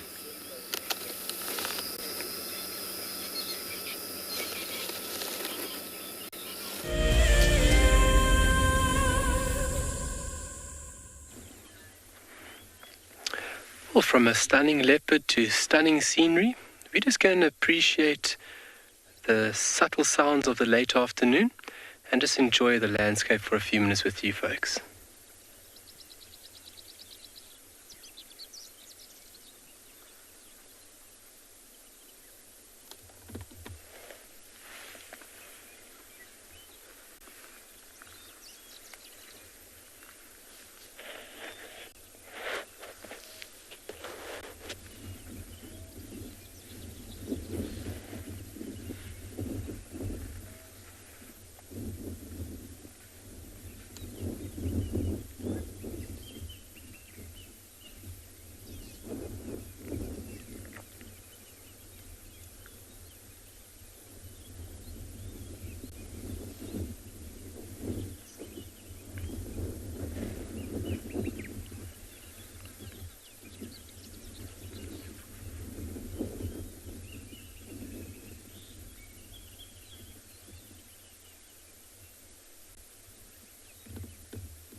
Well, that's very important while on game drive, just to stop, recenter yourself, and just appreciate all these subtle, beautiful sounds that the African bush has for us.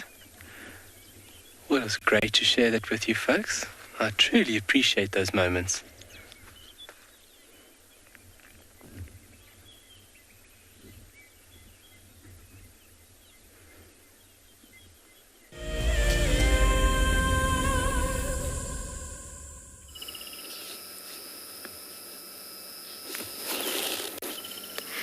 Still doing much of the same. Quite sure this is not going to change in the next 7 minutes or so.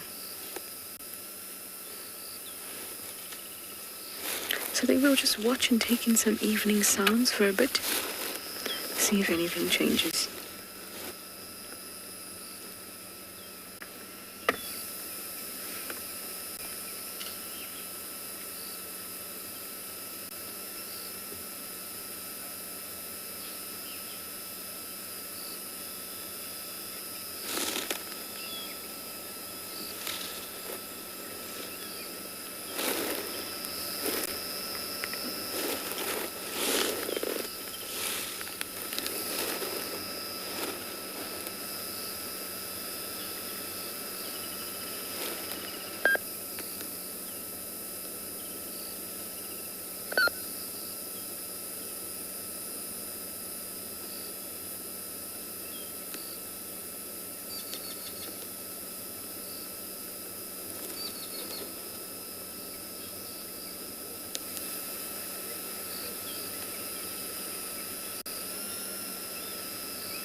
At least it wasn't on our vehicle.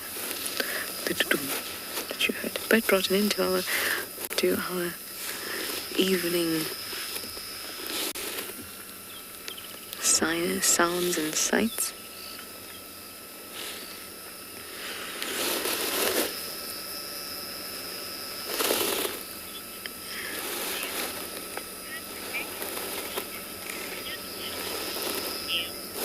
Neil, you say it's dinner time. It's time for her to make a move.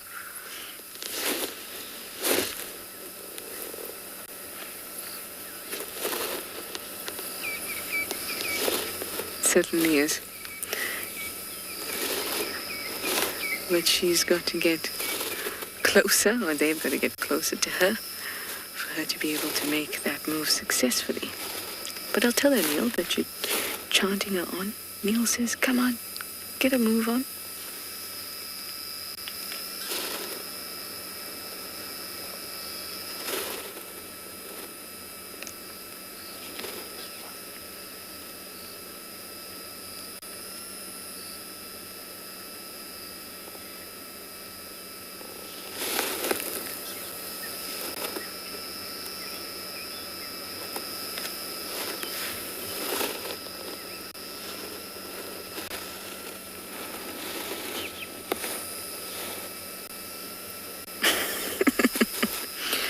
Well, I think that sets the tone for this hunt.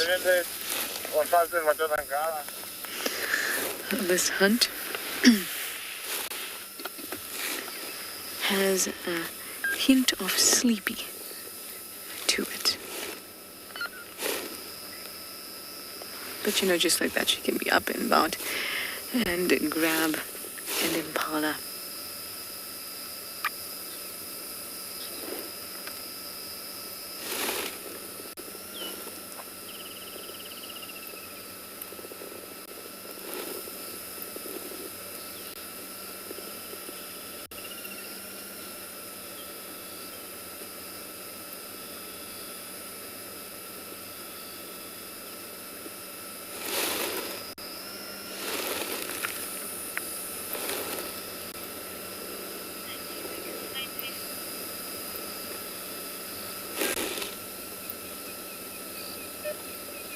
Well, let's changed our plans a little bit. We really wanted to spend some time at the hyena den. See if we could see June's youngster. But again, tomorrow morning, will be where we will be.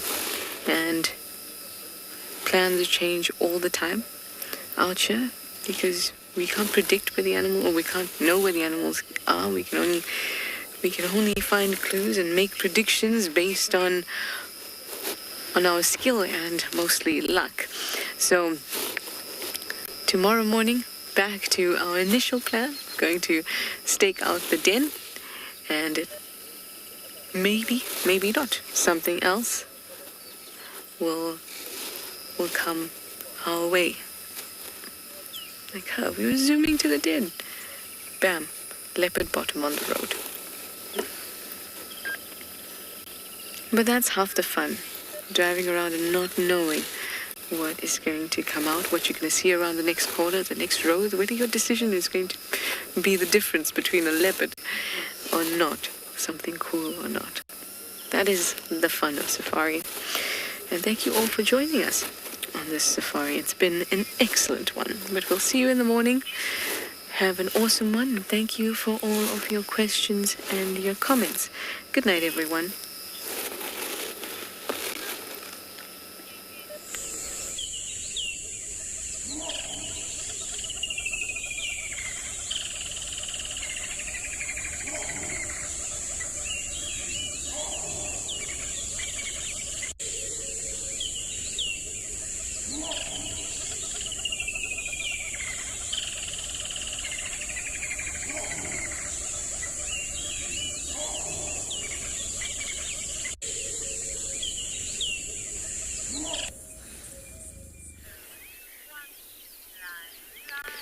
Well, the clouds are beginning to move on and the sun is rising to start a new day in Africa. And